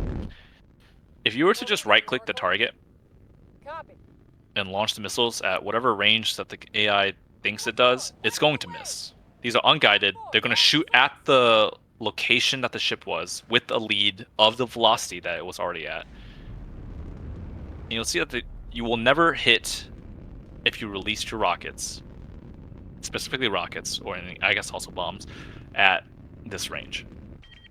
What you need to do is you need to go closer. And this is a little micro heavy, but there is no easy way to do this automatically, right? There was talk about like implementing like I guess kind of like a no escape zone range for ships, and it'll be a nice quality of life thing. But for now, this is what you have to do to hit evading craft with any form of unguided munitions. You just go closer. And in this case, right, I put a radar on this, so it's like really maneuverable. But if you were to just close by giving these waypoint commands, just basic move commands closer to the ship, wait until you're, as close as you want to be. You could play around it, and you just right click. You're gonna hit. There's nothing. You won't miss. You will always hit a target if you release closer. How close you release will be dependent on the type of munition you use and the maneuverability of the ship. Next, Hey, what were you doing with the salvo options there, and how do you actually trigger an attack like that? Yeah. So, let me launch a few more. What I was doing here was you left click. This is all your weapons that are on board this craft, right? So I just turned off the KBU-22s because I only wanted to show the R3s. You just left click it to de-auth and auth it. So if you gray it out, you won't use it, right? The craft will just think that it's out of ammo. If you do turn it on back on like this, it will then think it does have its ammo again. So this is a way to control what weapons you want to use. So for example, if you have a multi-role ship, right? If you have an interceptor that has a bunch of anti-craft missiles, and you see a lone non-threatening CWAC, you don't want to just dump all your really Gucci dogfighting missiles on that CWAC, so you could just turn it off and then just engage the CWAC with guns because the thing is defenseless. So it's just something to be aware of.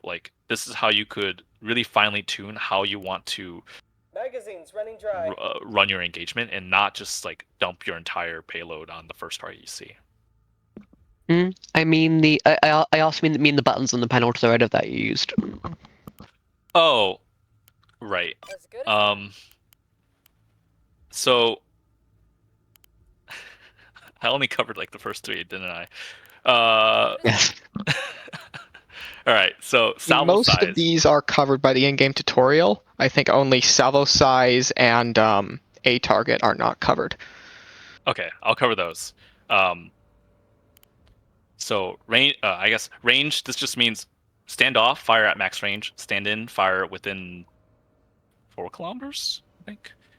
I just go stand off because I just want to control when I fire. Salvo size. You have auto, unlimited, and then you have these numbers 1, 2, 3, 4. So unlimited salvo size. You are dumping your entire payload on whatever valid target you give it. It will just keep firing until it's out of ammo. Salvo size 4.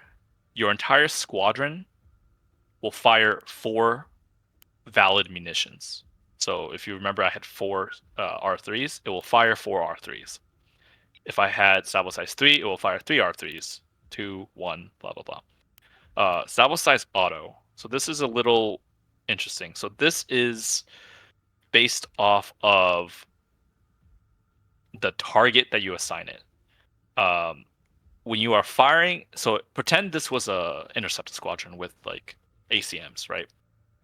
If you have salvo size auto, it will automatically fire salvo size 1 ACM missiles at another dogfighting, another craft that it is engaging.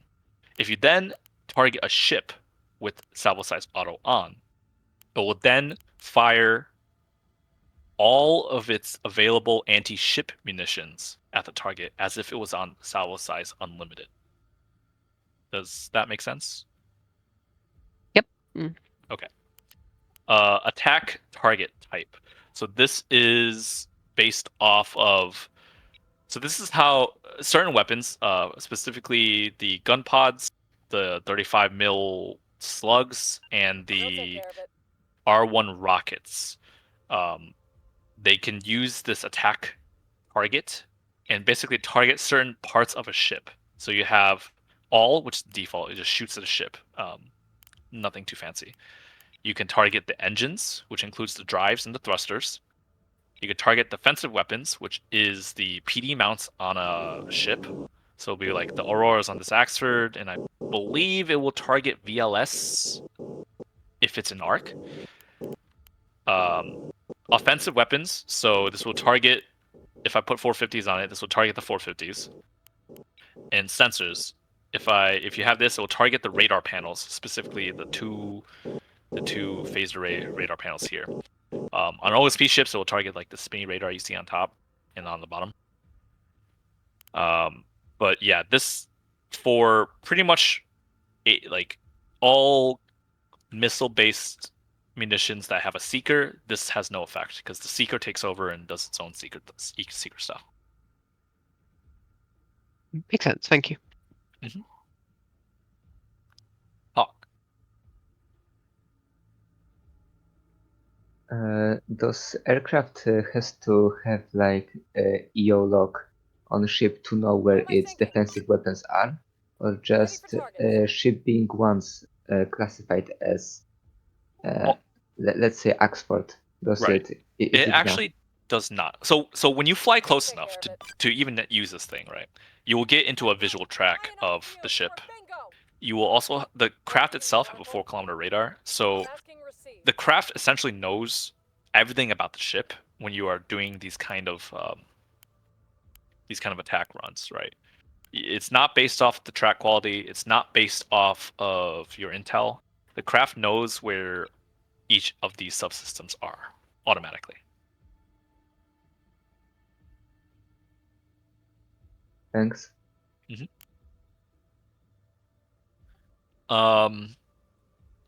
So we covered the rocket. So we'll take care of it. Specifically rockets, right? You just go closer to shoot the ship. Send it, Oracle. Bombs have a unique mechanic related to them. So you saw that with rockets, you kind of just fly in, you just right-click a target, they're gonna immediately dump, right? Bombs don't do that. Bombs instead. I'm surprised that missed. Oh well. Bombs will have the KBU-15 and 22 have a 2-kilometer range. So the craft will need to fly within 2 kilometers of a target before they begin their bomb run. And by that I mean they will begin like this lock-in timer that takes 3 seconds, where they have to go in a straight level flight before they release their bombs. So for example, right, if I were to try to bomb this Axford with the KBU-22s, you will see my craft. You can see this very clearly on the pack view. You just have a right here at magazines emptied. Roughly 2 kilometers. You see they kind of like lock in with the red. They will fly for 3 seconds, then they will release their bombs. For bombers, it's not too much of an issue because they will dump all their bombs at once. Bombers have this hidden modifier where all weapons that they launch don't have a refire time, right? They're just going to unload their entire payload in a single go, regardless of whatever munition you have loaded on them. Fighters, on the other hand, have specific refire times used for their munitions.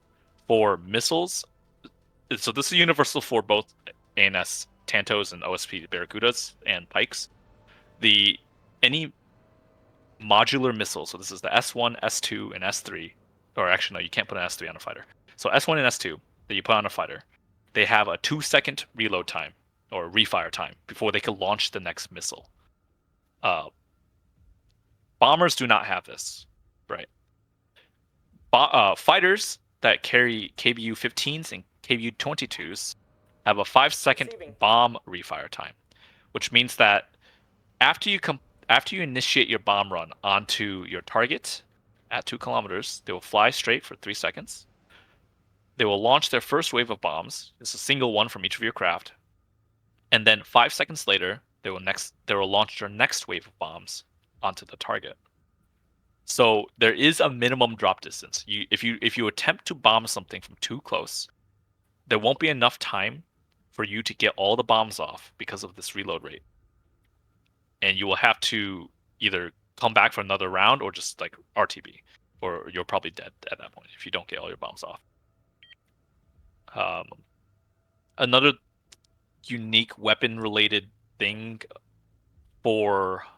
between fighters and bombers is that bombers have a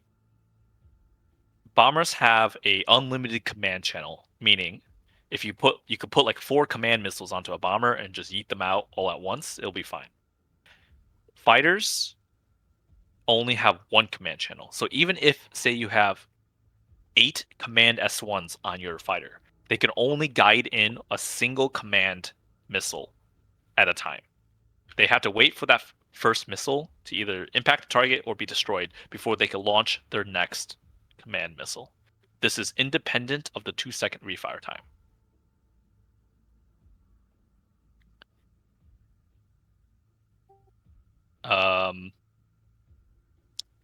The KBU, or sorry, the CBU is unique apart from all the other weapons that I've shown. So rockets, this is the R1, R2, R3, very simple. You just right click something and they will shoot at that ship with its current velocity trajectory calculated in. If you miss, it just means that you weren't close enough. If you are trying to bomb something, you got to make sure that the ship is not moving because that will mess up your lock-in time. And also, you are in a very vulnerable state, especially during that 3-second lineup time, right? We saw how easily defenders or 20 mil can kill craft if they're flying in a straight line. That 3-second lineup time is going to get like an entire wing killed if you try to attempt to bomb something that has active defenders. So just something to be aware of.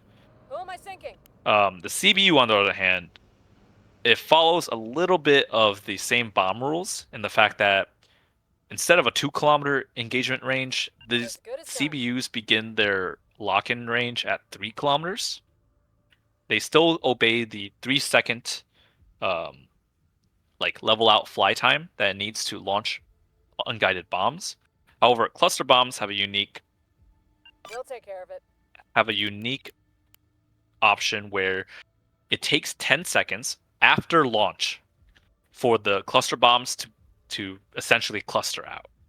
So you're gonna see it here, right? So I'm beginning the run onto this asteroid 4 kilometers away. At a little bit over 3 kilometers, this blue line is going to shift over to a red line, signaling that this thing is now doing its attack run. Copy. Right there. So now it's doing its attack run. It's going to release its cluster bombs after 3 seconds. Flight 3, weapon away. And they're just going to go for 10 seconds before they cluster out into all these RBUs. You will notice that they didn't all go for the target. And why is that? The cluster bombs kind of have this... I'm surprised that missed. Maybe that's a bug.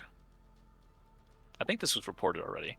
But you'll notice that they didn't go all for this axer that I clicked at. It's because the cluster bombs have a unique thing where they, upon staging, they will kind of magically kind of pick whatever target is within this local area and then lob bombs at that target.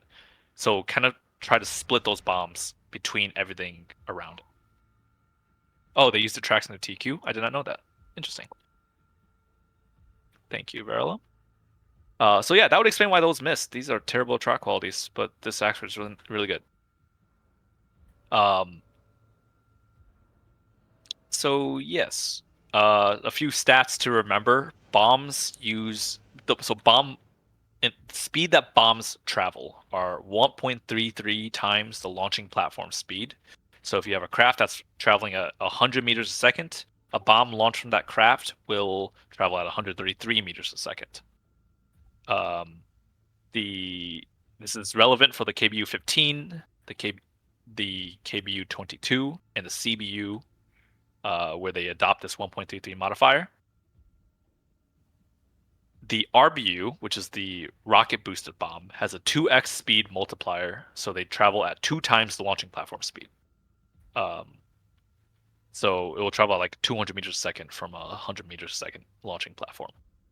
This is a little relevant if you're making submunition bomb containers, because containers can obviously travel at much faster speeds than your craft, so you could get really fast moving bombs from your containers, but obviously submunition bombs are at an extremely premium price point with 4x the multiplier on points cost, so you are paying for what you get.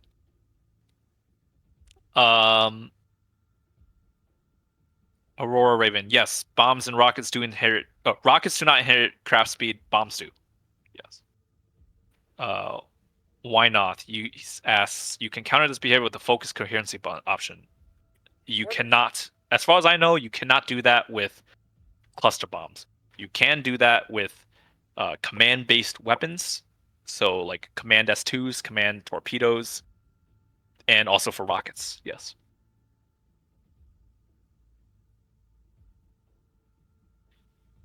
Orders. I believe that's pretty much all the unique weapons related to craft. I mean, you have gun pods. It's just you're just putting like a T-20 on your bombers and you're doing gun shuttle things. It's pretty cool, but I don't need to demonstrate that. I think it's I think everyone here knows how 100 mil interacts with these ships.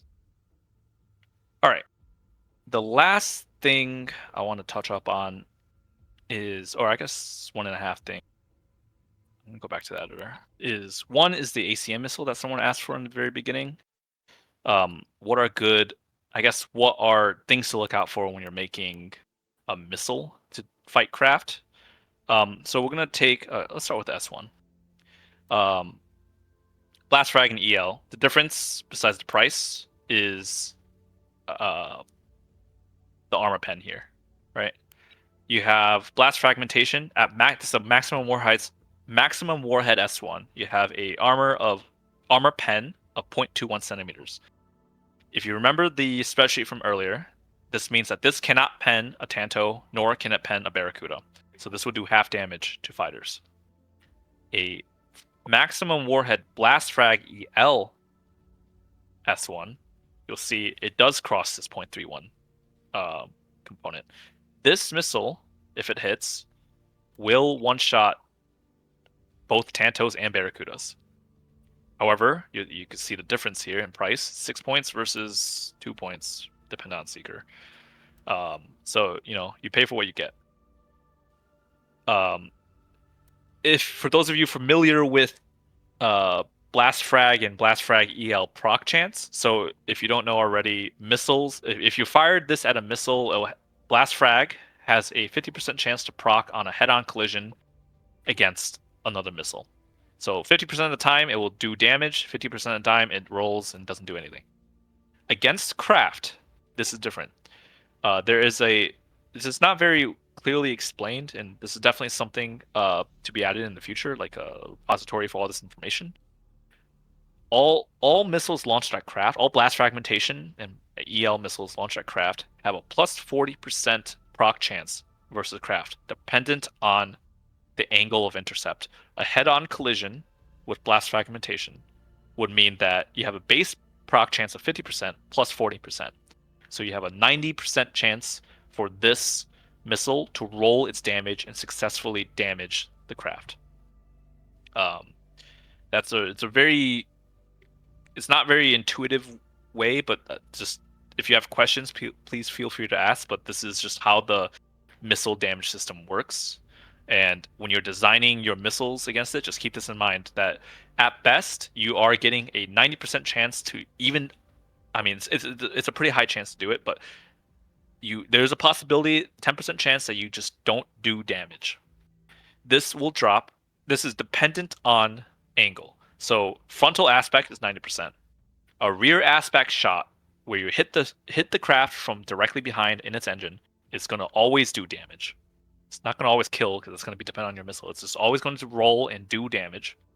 A sideways intercept where a sideways intercept I think has like 60% chance to hit, even with this 40% modifier. Someone that knows that a bit more can correct me on that. But a sideways, if you hit a craft directly on the side, it does not have a very high chance to hit. Someone asked what the base proc chance is for blast frag EL. Against a missile, it's already 90%. So against craft, this thing's at like 130% chance to hit. So it's going to do damage. I think this will always do damage against a sideways intercept as well. Don't quote me on that, but I'm like 99% sure we'll do it. But it's actually pretty rare for a missile to hit a craft on the side because the craft will always evade a few moments before impact. And I'm going to show that in the last demonstration here. But for now, just keep these numbers in mind because they do impact how these things will perform. So this is just the S1, right? There's 2 new missiles that were added to the game. You have the SDM-100 Lunge. You will notice that this is locked to Blastfrag EL, so this is a very reliable missile, even though it's really expensive. The only thing you need to worry about is what kind of seeker you want to use to hit it, and the engine tuning. So the way these new STMs work, so this is relevant for the SDM-100 and the SDM-200. The SDM-100, or all STMs, basically are reverse hybrids, where you have a really fast boost stage, or really fast initial stage, and then a slower but very maneuverable second stage. Right? Hybrids function opposite of that, where they go much faster on their second stage. This means that these missiles will be able to reach out and touch a craft really quickly, and upon seeker activation, then go into this kind of maneuverable high intercept rate. So how you want to tune these are really up to you. There's a lot of people that have done a lot of testing on this. If you wish, you can ask them for the tests, or you could ask them for the information. I'm not going to say what is like the meta for this. I would highly recommend you, if you wish to know and like discover this yourself, which is a really fun process, to do like test this in test range yourself. Throw up a flight and chuck missiles at it. If you don't want to do that, you could probably ask me after this tutorial, and we could like talk about like, I guess, some of the missile designs I've seen work out really well. But yeah, so these are Blastfrag EL, so these will always pen. You can see it here. Well, not always pen. At warhead size 4, they will always pen a Tanto or a Barracuda and one-shot it. Be careful if you drop below that, though, right? You suddenly don't hit that breakpoint to go blow up in one-shot craft. That's not the case for the SDM-200, which is right here. So this is a very large missile. It's size 2. You see, it does a massive amount of damage. It could, without Blastfrag EL, it already pens all craft at 0.31 centimeters. And compared to the Lunge, this allows you to carry 2 Seekers, which is very, very potent, because all craft have a wake signature in rear aspect, and I'll show later how this kind of plays into how missiles interact with craft. But essentially, right, this is a size 2. It's only 4 points, which is cheaper than that Lunge that I showed earlier. And this can already one-shot Tantos, Kudas, and will 2-shot bombers as well at this kind of damage breakpoint. You can also use other options. You could make a Blastfrag container. It's really fun. I don't think it's good. I've used this personally myself. It's actually on one of my fleets, but yeah, it does a lot of damage. It does a lot of AoE.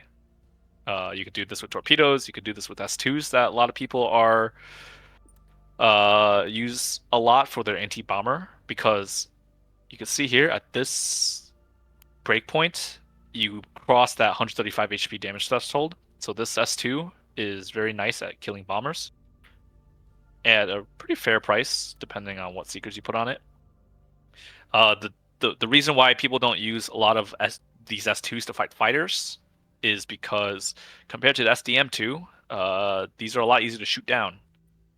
Fighters are able to defend themselves with their nose gun to varying degrees, right? 20 mil, it's not that great, but if you put a coil gun, absolutely, these things will get shot down. If you have a 35 mil flechette gun, those will also shoot these things down. So just keep that in mind. Fighters, you want to be able to tune these so they can perform against their craft, but also sort of evade enough that they could do their job, so their craft can't just kill them for free. All right. So the last topic I wanted to cover is craft evasive AI.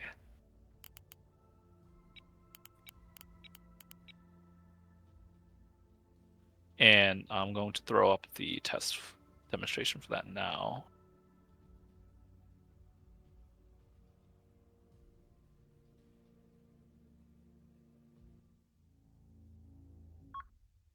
Oh, thank you, Rocket, for reminding me. That is a good point. Bombers will take 50% damage if a blast frag missile fails their damage roll.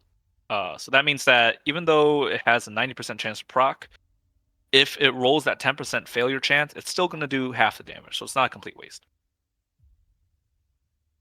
Orders. Send your traffic. Give me a moment as I set up the AI.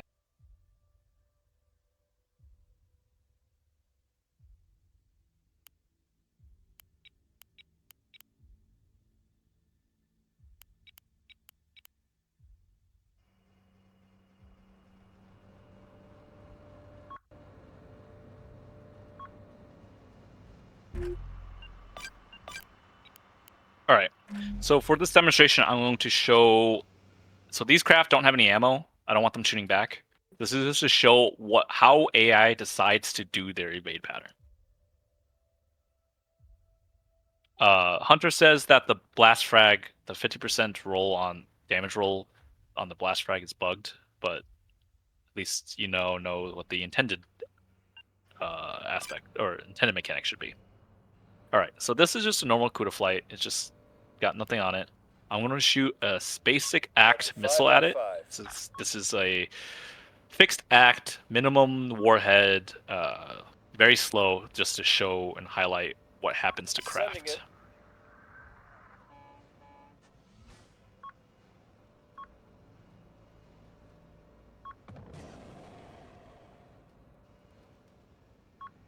Turn it off, Juke.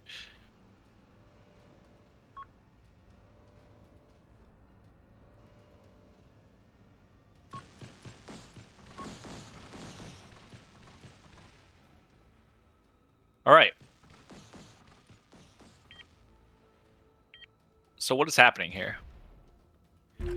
You'll notice that there are only 2 of the craft when evasive, and eventually the missile kind of picked one out and sort of singled that out to hit it. It didn't kill it because it's a minimum warhead. It's not meant to kill. I don't want it to kill right now. 5x5. And the reason for that is that craft evasive AI is based off of a system where the craft AI knows it's being locked on by a craft or by a missile that's incoming.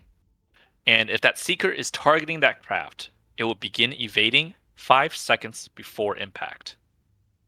So to show that again, I'm going to fire that same missile. Firing a missile. I'm going to slow it down.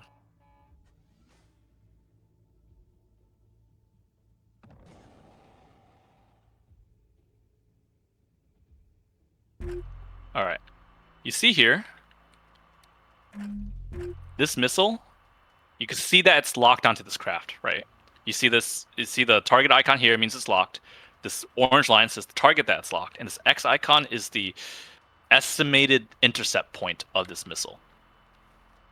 You'll notice that the craft is not doing anything right now. The craft knows it's being locked, but it's not doing anything. What's going to happen is that now that's within 5 seconds to impact, it's going to begin evading, dropping flares, and you see the H-burn marker where it's doing its evade maneuvers, right? The reason another craft gets locked here is because this missile switched targets. It switched over to this other Barracuda, and it's going after that now. Whereas the original target that you see way out here is now no longer pinged by the missile seeker and is going to reform with the squadron. This will happen to any missile seeker lobbed at a craft. ARAD, Wake, EO, if you really want to, they will all do this kind of evade behavior where they will ping a craft and that craft will go on and evade. This is very important because this is how a lot of dogfights are won. If you stun lock the craft to an evade pattern with your missiles, you can then close to gun range and engage with guns. And when that happens, you are further stun locking the craft with your own guns, and you're able to basically force them so they are never able to shoot back at you, and you can kill them for free. A lot of dogfighting mechanics are based around this kind of concept of evade locking the enemy squadron. Obviously, bigger wing sizes are more advantaged when doing this because they have more targets that need to be stun locked or evade locked before you to engage without yourself being evade locked. Because if these guns then return fire on you, your own craft may become evade locked. Jakub asks, "What about the command seeker?" That's exactly what I'm going to shoot next. Sending it. So this is a command seeker, which we all know doesn't have a secret cone to ping craft.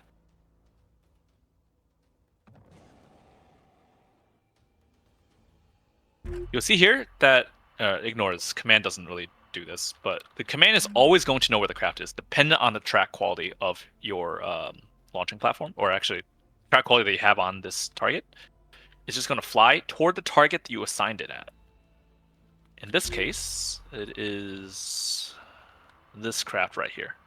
It will always shoot that, unless you lose radar track. If you lose radar track, then it just kind of goes dumb. But you'll see the command missile will only evade lock this one craft right there. None of the other craft are actually targeted by this command missile, right? The command is only going after a single track. That doesn't mean it can't get hit, because if this thing flies within 15 meters of this, it's going to explode. But it's always going to seek onto this craft. And this dude is always going to be on defensive, because he's trying to evade for his life.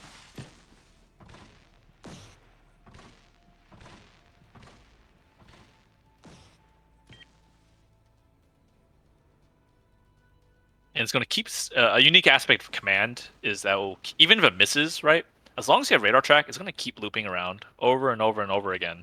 Even as this guy tries to evade, right? It misses, it's going to keep going back until this thing runs out of fuel. I think the range on this was like 20 kilometers, so it has a lot of flight time. Obviously, when you're designing your missiles to shoot down craft like this, you want enough maneuverability that you could catch it. Right now, this is like no maneuverability, just full range, so I could demonstrate it. It's never going to catch this thing, unless it gets lucky.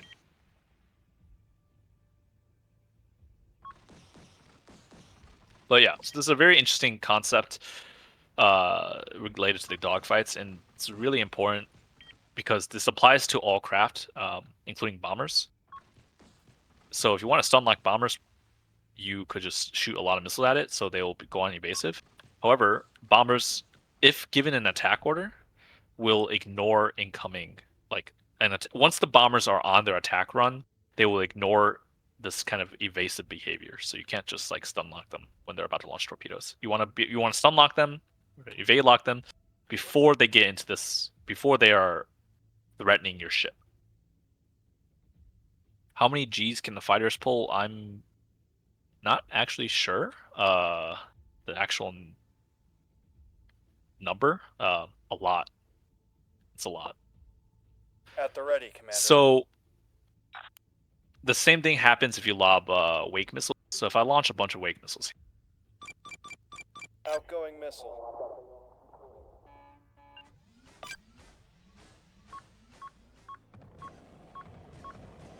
you'll notice that with a lot of missiles, they will stun lock a lot more craft, right? Because all these missiles with their seekers, they're all pinging back and forth on different targets. And with the wake, as the craft turn around, they expose their own wake trails and then get pinged by the wake seeker. So that's why a bunch of craft went evade there compared to the two that we saw earlier. If you were to just like ready, Commander. dump a ton of them, you'll see. So these are just a bunch of fixed act missiles being launched. You'll see a ton of these craft also go on evade.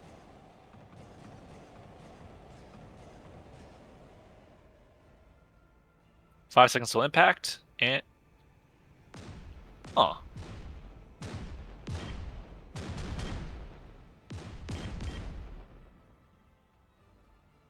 right, so one interesting thing there is during my tests, I have noticed that after you stun lock these craft enough times, they just sort of stop evading. Maybe I should report that. But it only happens after you like abuse that one squadron a lot that they sort of do that. If you did that against a fresh squadron, you'll see. Got you 5x5. Missile out. You see the evade patterns go off again. Vorpal Blades asked, do you have fleets who have dedicated PD boats? I mean, TF Maple has 2 dedicated Sarissa frigates with SDMs, so it's I've seen a lot of fleets with PD escorts now. I think they're very important. But yeah, you can see the craft kind of evade. One very I guess one craft AI behavior thing to be cognizant of is how the craft decides its formation. So the lead craft is going to be all craft inside a formation is going to be formed up on this one lead craft. So, or wait, which one's the lead one? It's this one, this guy, right in the middle. That one will have all these other craft will try to form up around this one guy. You can notice as I do waypoint commands, they kind of pivot around this one craft. If Go ahead, you stun Commander. lock this craft, I believe it's this one. Sending it. You will notice an interesting behavior. All right, so I'm just gonna shoot this. Tell him to fly straight.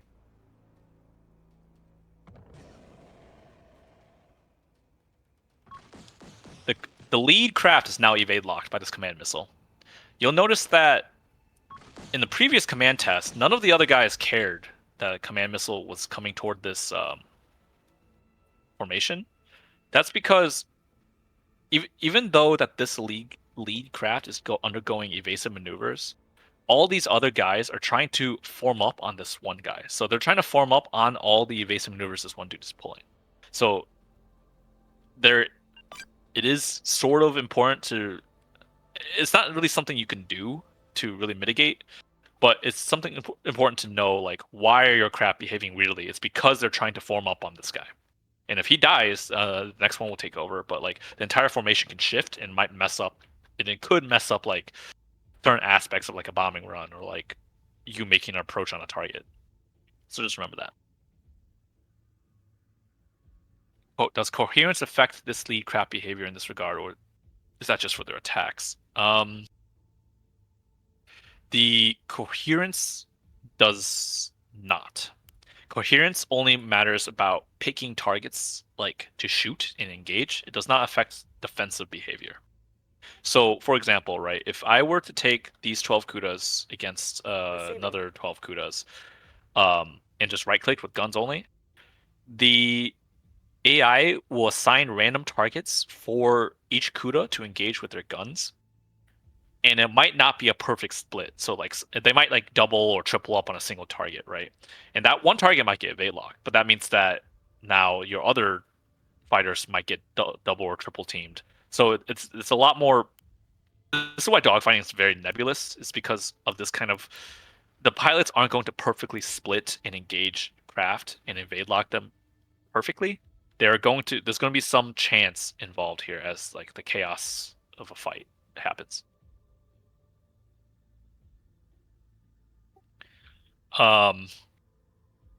So yeah, that was a lot of information. There's tons of more stuff related to carrier gameplay, but hopefully that covered a lot of the fundamentals to allow you to build your carrier, and also like intelligently employ the tactics that you want to try to implement. But that was all I had intended to show today. It's been 2 hours. I thought this was an hour long. But yeah, there's still a lot more to go through. But if you have any questions, please feel free to ask them right now. But that was the end of what I had planned.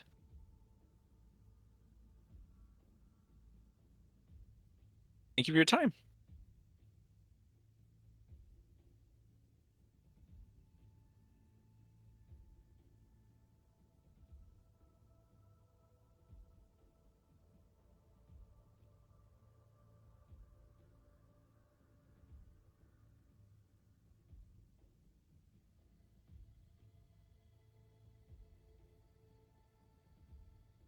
I'm glad that you find this useful. I hope that I see a lot. I hope I see a lot of really good carrier play in pubs now.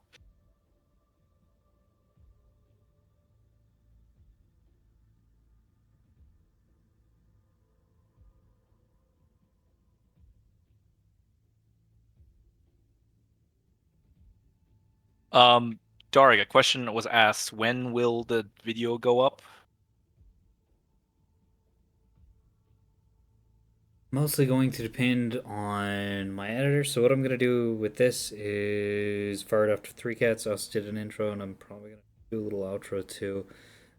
He'll put it together and see what he can compress down a little bit and post it up. But we're mostly gonna be limited by upload time to YouTube actually, because that takes a while. Gotcha. So it should be within a week. Awesome. Probably soon. Thank you. Quester Hank asks, what is the most common mistake people make designing a carrier, assuming a carrier fleet? I'm going to say that they focus too much on ASF, and they don't bring enough stuff that interacts with ships, either via sensors or explosions. You want to make sure that you are impacting the actual game and not just winning your own 1v1 carrier duel for honor or something. I don't know.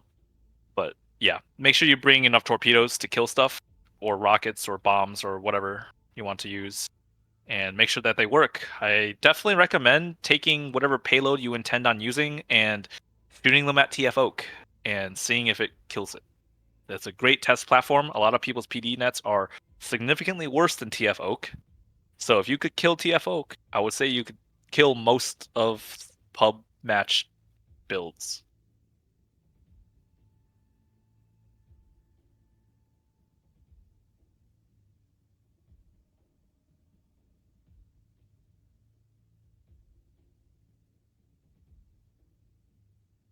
Do starter fleets automatically put their fighter? Are you asking about AI? Oh.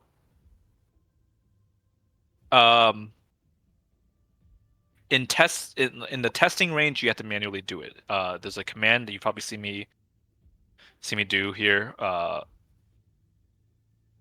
If you type in enable, tab it down to enable enemy control, and put it to 1, you can control the enemy fleet, and then you could do your test that way.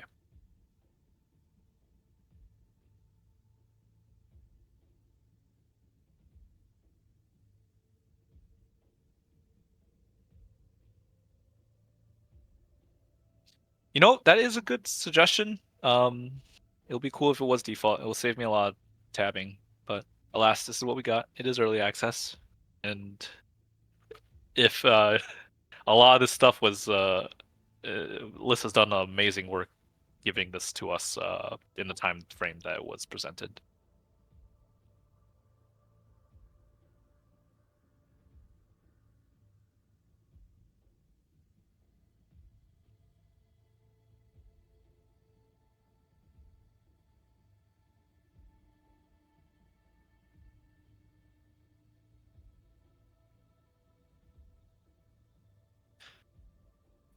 Yeah, so the best way to test like the dogfighting gun pods with 20mm and such, it's just take 2 of the same. Well, maybe not the same. You want to compare against Tantos versus Barracudas, right? So you just design 2 carriers from both sides, send it in test range, and then what you'll do is you'll have one flight out like this, and then you'll put their stance onto aggressive, so they will engage anything that they see, and then you put out your own flight and you right-click them, and then see who wins.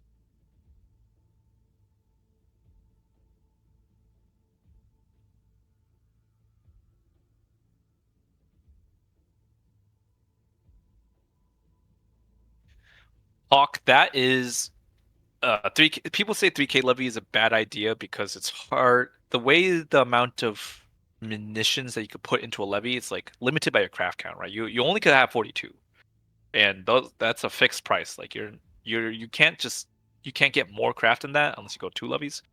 And the reason people say it's bad is because like you have a very limited amount of craft in it to use whatever Gucci and munitions you put into a levy to make it 3K, and it's like kind of like you could do it, but like I guess since Liz said I could say this too, it's like it's a very fine line where there's like no room for error. And as far as what point cost is good for a levy, it's funny because like in the testing matches we record literally like every aspect. We export the battle reports, right? And then one of the testers did scrape the entire data log with a Python script to figure out like what people brought. And by far, the levy was the most varying in terms of point cost spent in all the games that we played. So a levy could cost anywhere from 1,000 to 3,000 points, and compared to like other platforms where like a Moorline, I'm pretty sure almost everyone like just brought a 3K Moorline, versus in like BBs always had this range of like 2.2 to 2.5K. Like the levy varied by almost 2,000 points from this lower to high end, and no other hull came close to matching that variability. So I can't say like what's actually good because I don't actually think anyone actually knows what's a good levy right now. There's so much room for it to be worked with.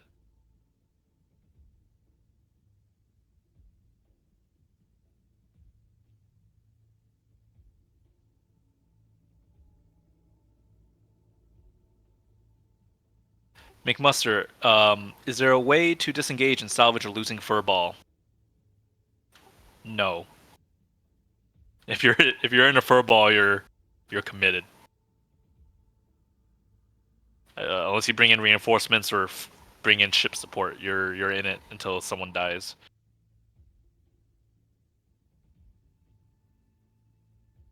What's a good hypothetical ship to run alongside a Moorline if you weren't to run it at 3K?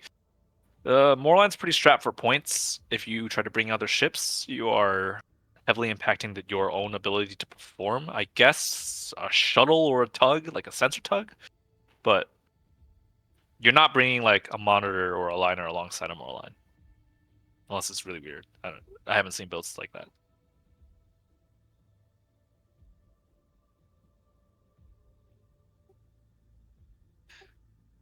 Hawk asks, one levy with less craft but more sorties, or two levies with more craft but less sorties? I think that's up to you. There's a lot of debate on whether two levy is good or not, or like one levy with friends. Like, they all have their pros and cons, and I would suggest, this is not answer really to your question, but I would suggest playing around with it. I've seen both work.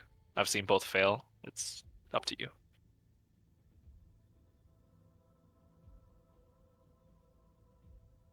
Yub says, I've heard 35mm slugs aren't worth bringing. How good are they in your experience? They are, for being free, they're nice to have. Especially on OSP, since you can technically interchange between slug and flèche. ANS, you're just sort of locked to slugs, so you don't have a choice. But it's nice as a secondary option, where it's like, literally, if like, sometimes your fighters just don't have anything to do because either you killed all their craft, they didn't bring any craft, or it's like the end of the game where like, everyone's limping around to capture points. Having slugs is nice because at least your fighters can do something besides just fly around at that point. They're also like 1 point for 1,000 rounds, so it's 1 point.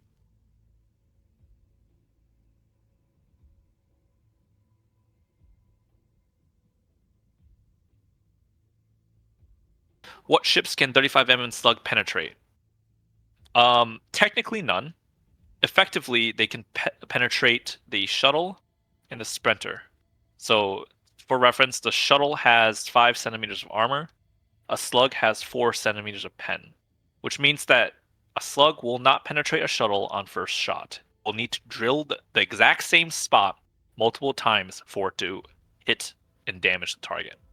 A sprinter has 8 centimeters of armor, so we'll need to, if you have a perfect angle, you technically pen it on 2 shots, but any form of armor angling, you're gonna run into issues where you need 3 to maybe 4 shots to pen that.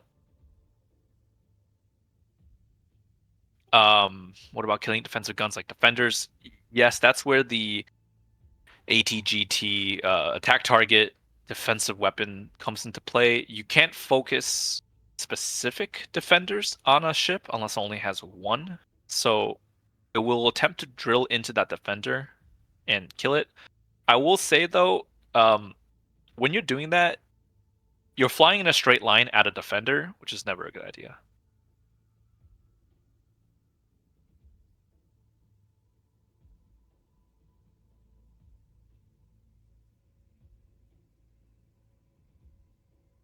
Questor Hank, so they can even bully frigates. Frigates have 15?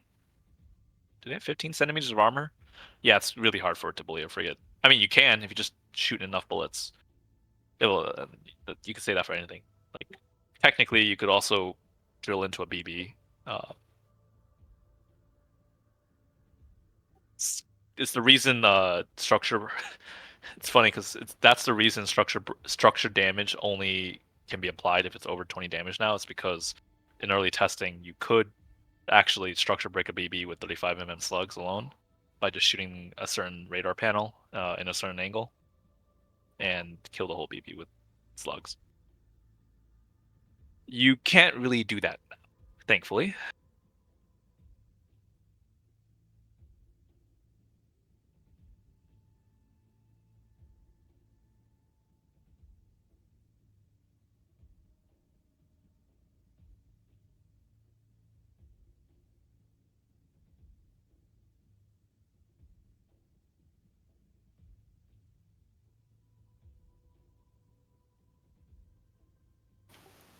Quinto, why does Hunter keep wiping me? Guess you just... This isn't the Balcon. I could say Skishu.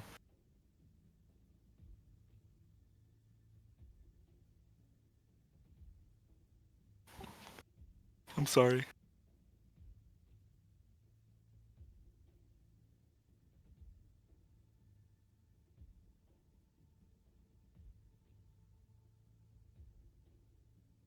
Ready.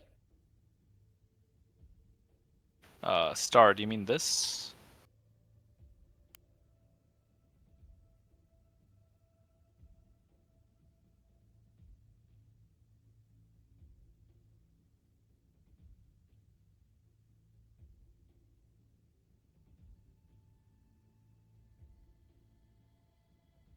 Oh!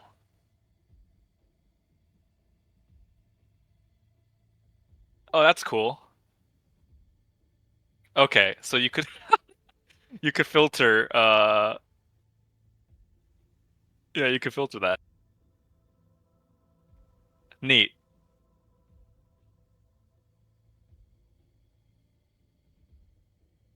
Oh, you can't shift click that. It has to be control. Okay.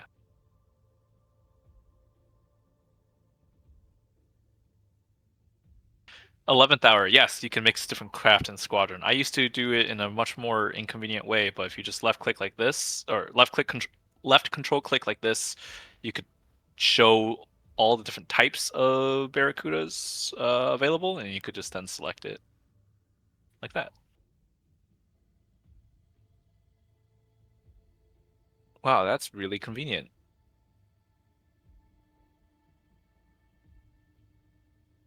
That makes thought spam a lot easier.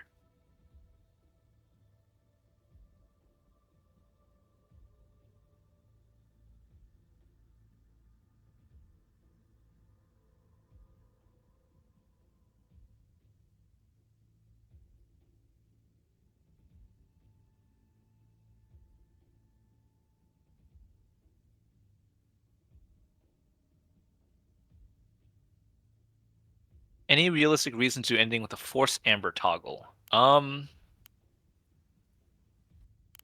If you are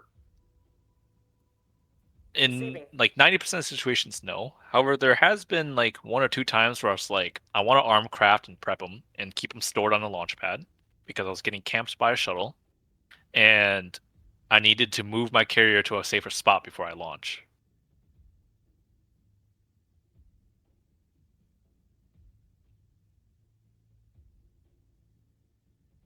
Or like if an enemy fighter squadron's camping your carrier and you have no defenses because you don't put PD on it, you could keep your craft just locked in on your craft pads, just ready to go.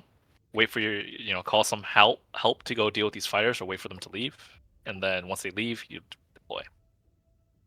Yes, you can move full speed while on the pad. You won't be able to launch them, but you could like keep them locked in on it. Kraber, is it a good idea to combo things like torps and rockets and things like that? I've seen so many different types of weapon combos work. It's all dependent on your target and how much defenses they bring. Corps are certainly very powerful, especially if you put Cork on them. They will avoid 20 mm fire, and since they're hyper resistant against flak, they will very likely pen most ships.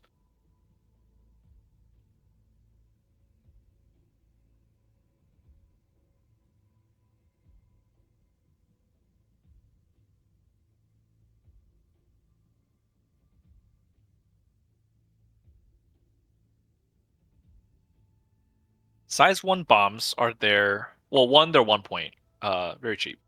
They are there so your fighters, if once you've done your job and killed the enemy fighters, or if they don't have any fighters, can still do something to blow up a ship.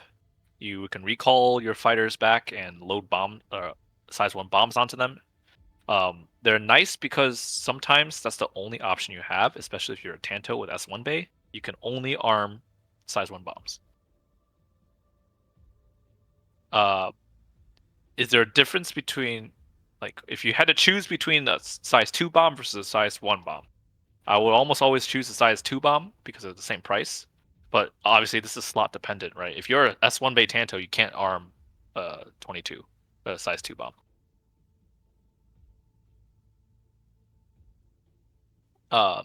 Stat wise, they do what? They're like 40 centimeters of pen at 500 damage. So it's very low damage. Their damage raise are 75, so they can crack DT, which is really nice. But 500 damage is not a lot. You're not using that thing to kill like healthy ships. Like, you want to use it on something that's already been damaged and like on the brink of destruction, but you can't like break it because of DT. You drop a few bombs on it and it will kill it. It won't pen an Axford armor in one hit because of the armor shred. So you'll need multiple hits in the same spot to kill an Axford and a BB, or to even hurt a Axford or a BB. And a monitor. Monitor has enough armor to shrug it off. 22s will kill pretty much about anything. 2,500 damage at 100 damage raise. It's a lot of explosion. For a very cheap price. 1 point.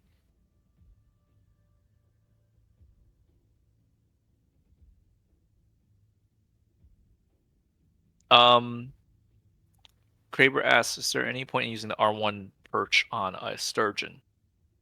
It's nice to have that loadout, just because you never know when that might be the only weapon you have left remaining. But I've personally found R1s to be better employed on Barracudas because they're faster and can get them out to places and less vulnerable. Vanderstout is setting a target for external weapons and stuff for bombs a waste of time, or can you effectively hit specific hardpoints and station ships like that? Bombs do not target subsystems. The way the bomb AI works is the AI sort of just picks random aim points on a ship, regardless of track quality, and just sort of lob bombs within the profile of that ship. So you can't target with bombs. You can target with only gun pods and R1 rockets, I believe.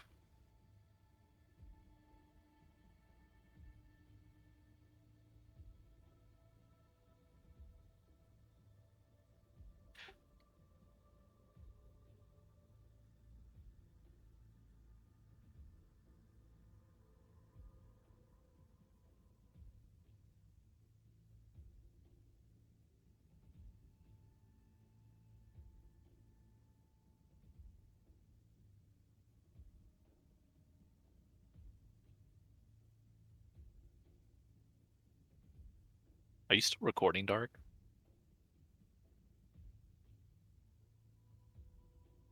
Okay. I don't know how much longer we want to do this, but I'll keep answering questions. I don't mind. But I know people have been here for a long time, so, you know.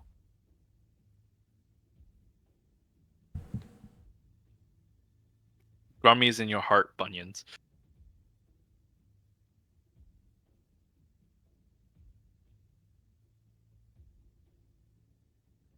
How effective are jam pods?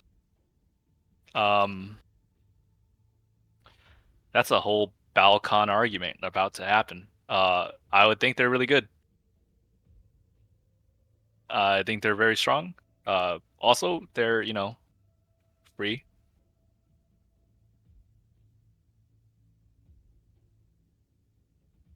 Kraber, is it a viable tactic to send a skiff or CWAC outside the yellow line to the enemy spawn? CWAC, yes, they have. I mean, you could do that. CWACs have like crazy loiter time, right? 60-kilometer cruise range. Skiffs are much more limited in their fuel, and you have no way to buff it. So their uptime is a little bit more limited, but that's what you get. It's a lot cheaper. What was the bomb performance before you made them nerf into the ground? Bombs were really good. They used to be. You used to get 5 of them for 1 point. They used to do 3 times, specifically KBU-15s. They used to do 3 times damage. They used to do 60 centimeters of armor pen. What else? Fighters used to carry like 14 of them instead of 8. They used to drop all of them at the same time. They used to not have a refire, a lock-in time, so you just like you could like B-hop your way through and just like flick shoot like the bombs at like point blank range.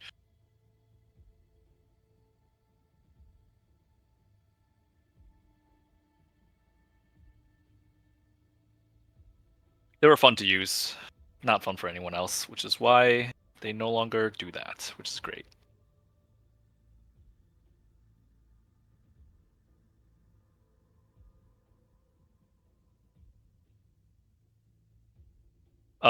Question Hank. Yes. Damn, I did not mention this. Jam pods and loom pods are multifaceted. Like they shoot, they illuminate and jam directly in front in a cone and directly behind in a cone. So yes, only the nose illuminators are single aspect.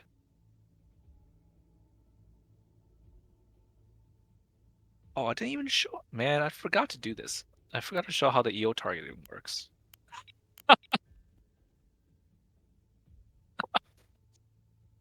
Holy shit.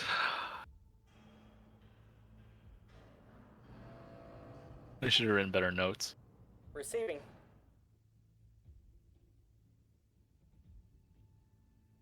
Why are they long? Glint ready. Data link confirmed. Shit. Standing by, Oracle. Alright, to use the EO pike, you launch the EO pike. And then you you hold shift and you right click the target. Confirmed. And that's it. You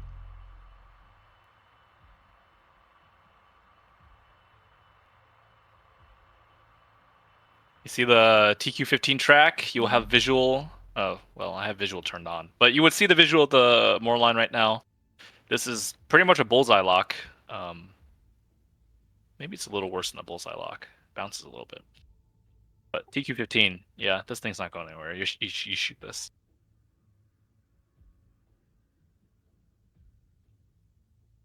Alright, fine, I'll turn off visibility.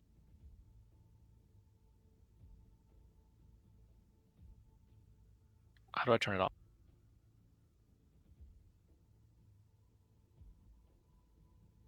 Yeah, okay.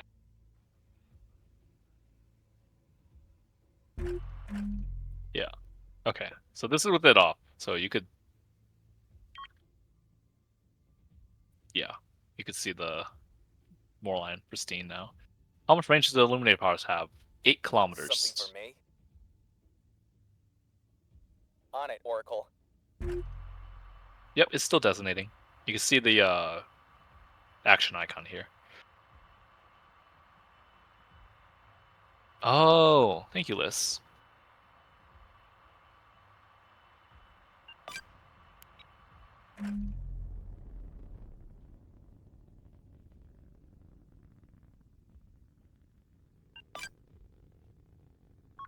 I think it will be faster for me to reset the thing, but you could trust me. This thing, you see the target with the EO pike. It just does it.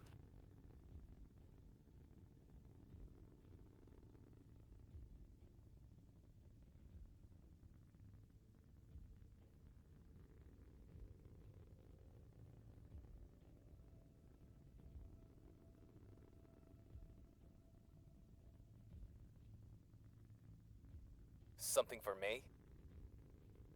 Did I miss anything? You do the same thing with nose looms, I think? Or, wait, pencil looms. Oh, I forgot to talk about this! Illuminators, specifically from pikes. Have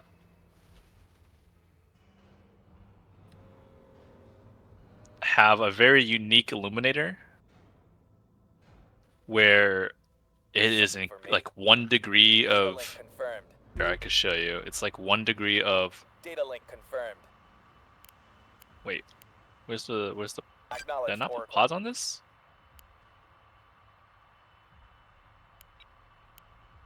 Oh, oops.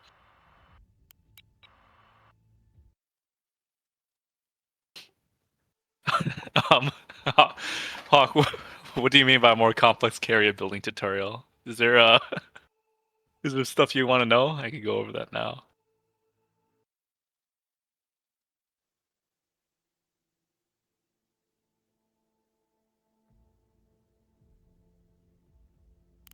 Oh, damn it.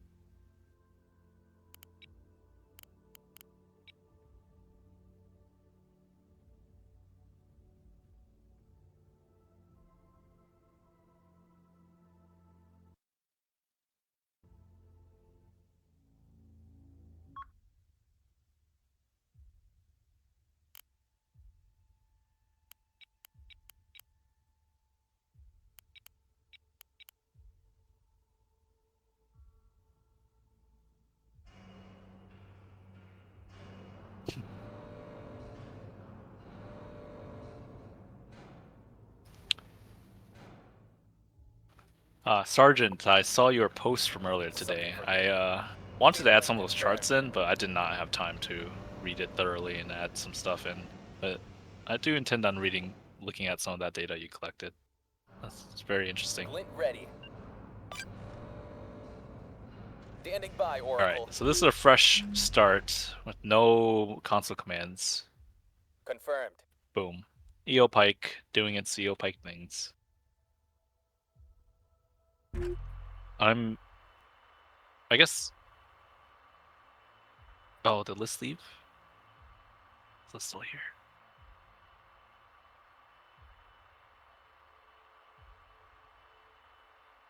Oh well. Here's the Illuminator pod. On it, Oracle. They are 6 kilometers, and you can see this really narrow. Look at this narrow beam.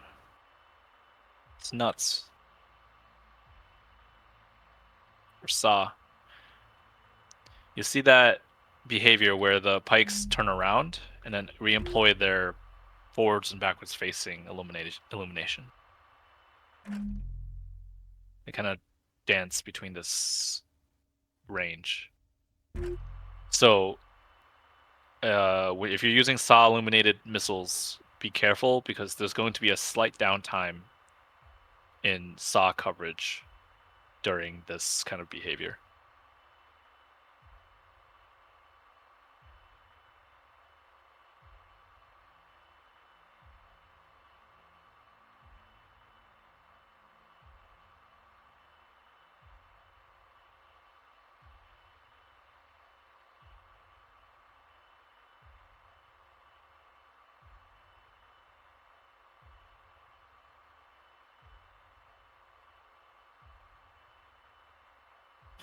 All right. Well,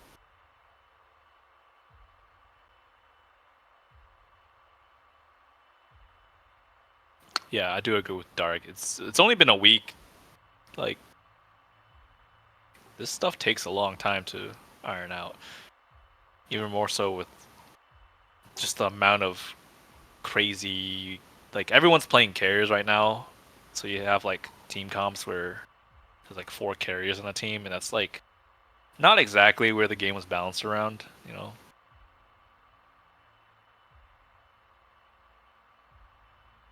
If we're talking about balance, that is. For fun, yeah, that's really fun. Battle of Midway.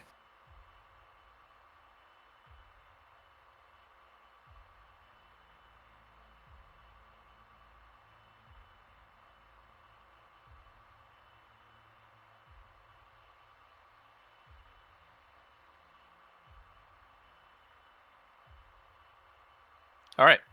With that, I don't want to keep Dark here locked up with the recording chain. So, if you have any other questions, feel free to just ping in Shipyard or something, or Nebdisk.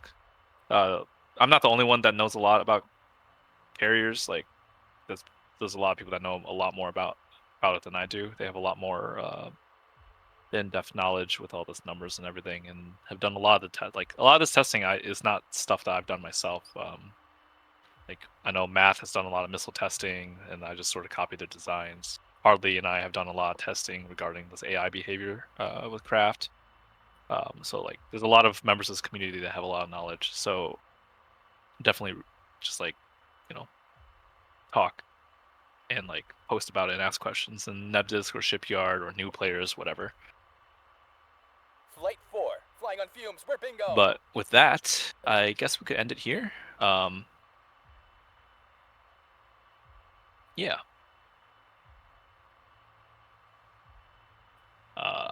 But thank you for coming. Alrighty, that was Snipes tutorial on carriers. Very well done. We wound up kind of all over the place there. People had a lot of questions. It's a bunch of new stuff. I mean, even to the players that are experienced, even to the testers, there's so much new things happening all the time, constantly. Appreciate him doing that very much. And I hope you, dear viewer, have learned something from this testing video. There will be, or this tutorial night video rather, there will be more of these going forward. We're back on the horse. Nebulous is better than it's ever been before, and all of us experienced players are infused with new life and new energy to help teach. So look forward to more of these. See you in the battle space. Good night.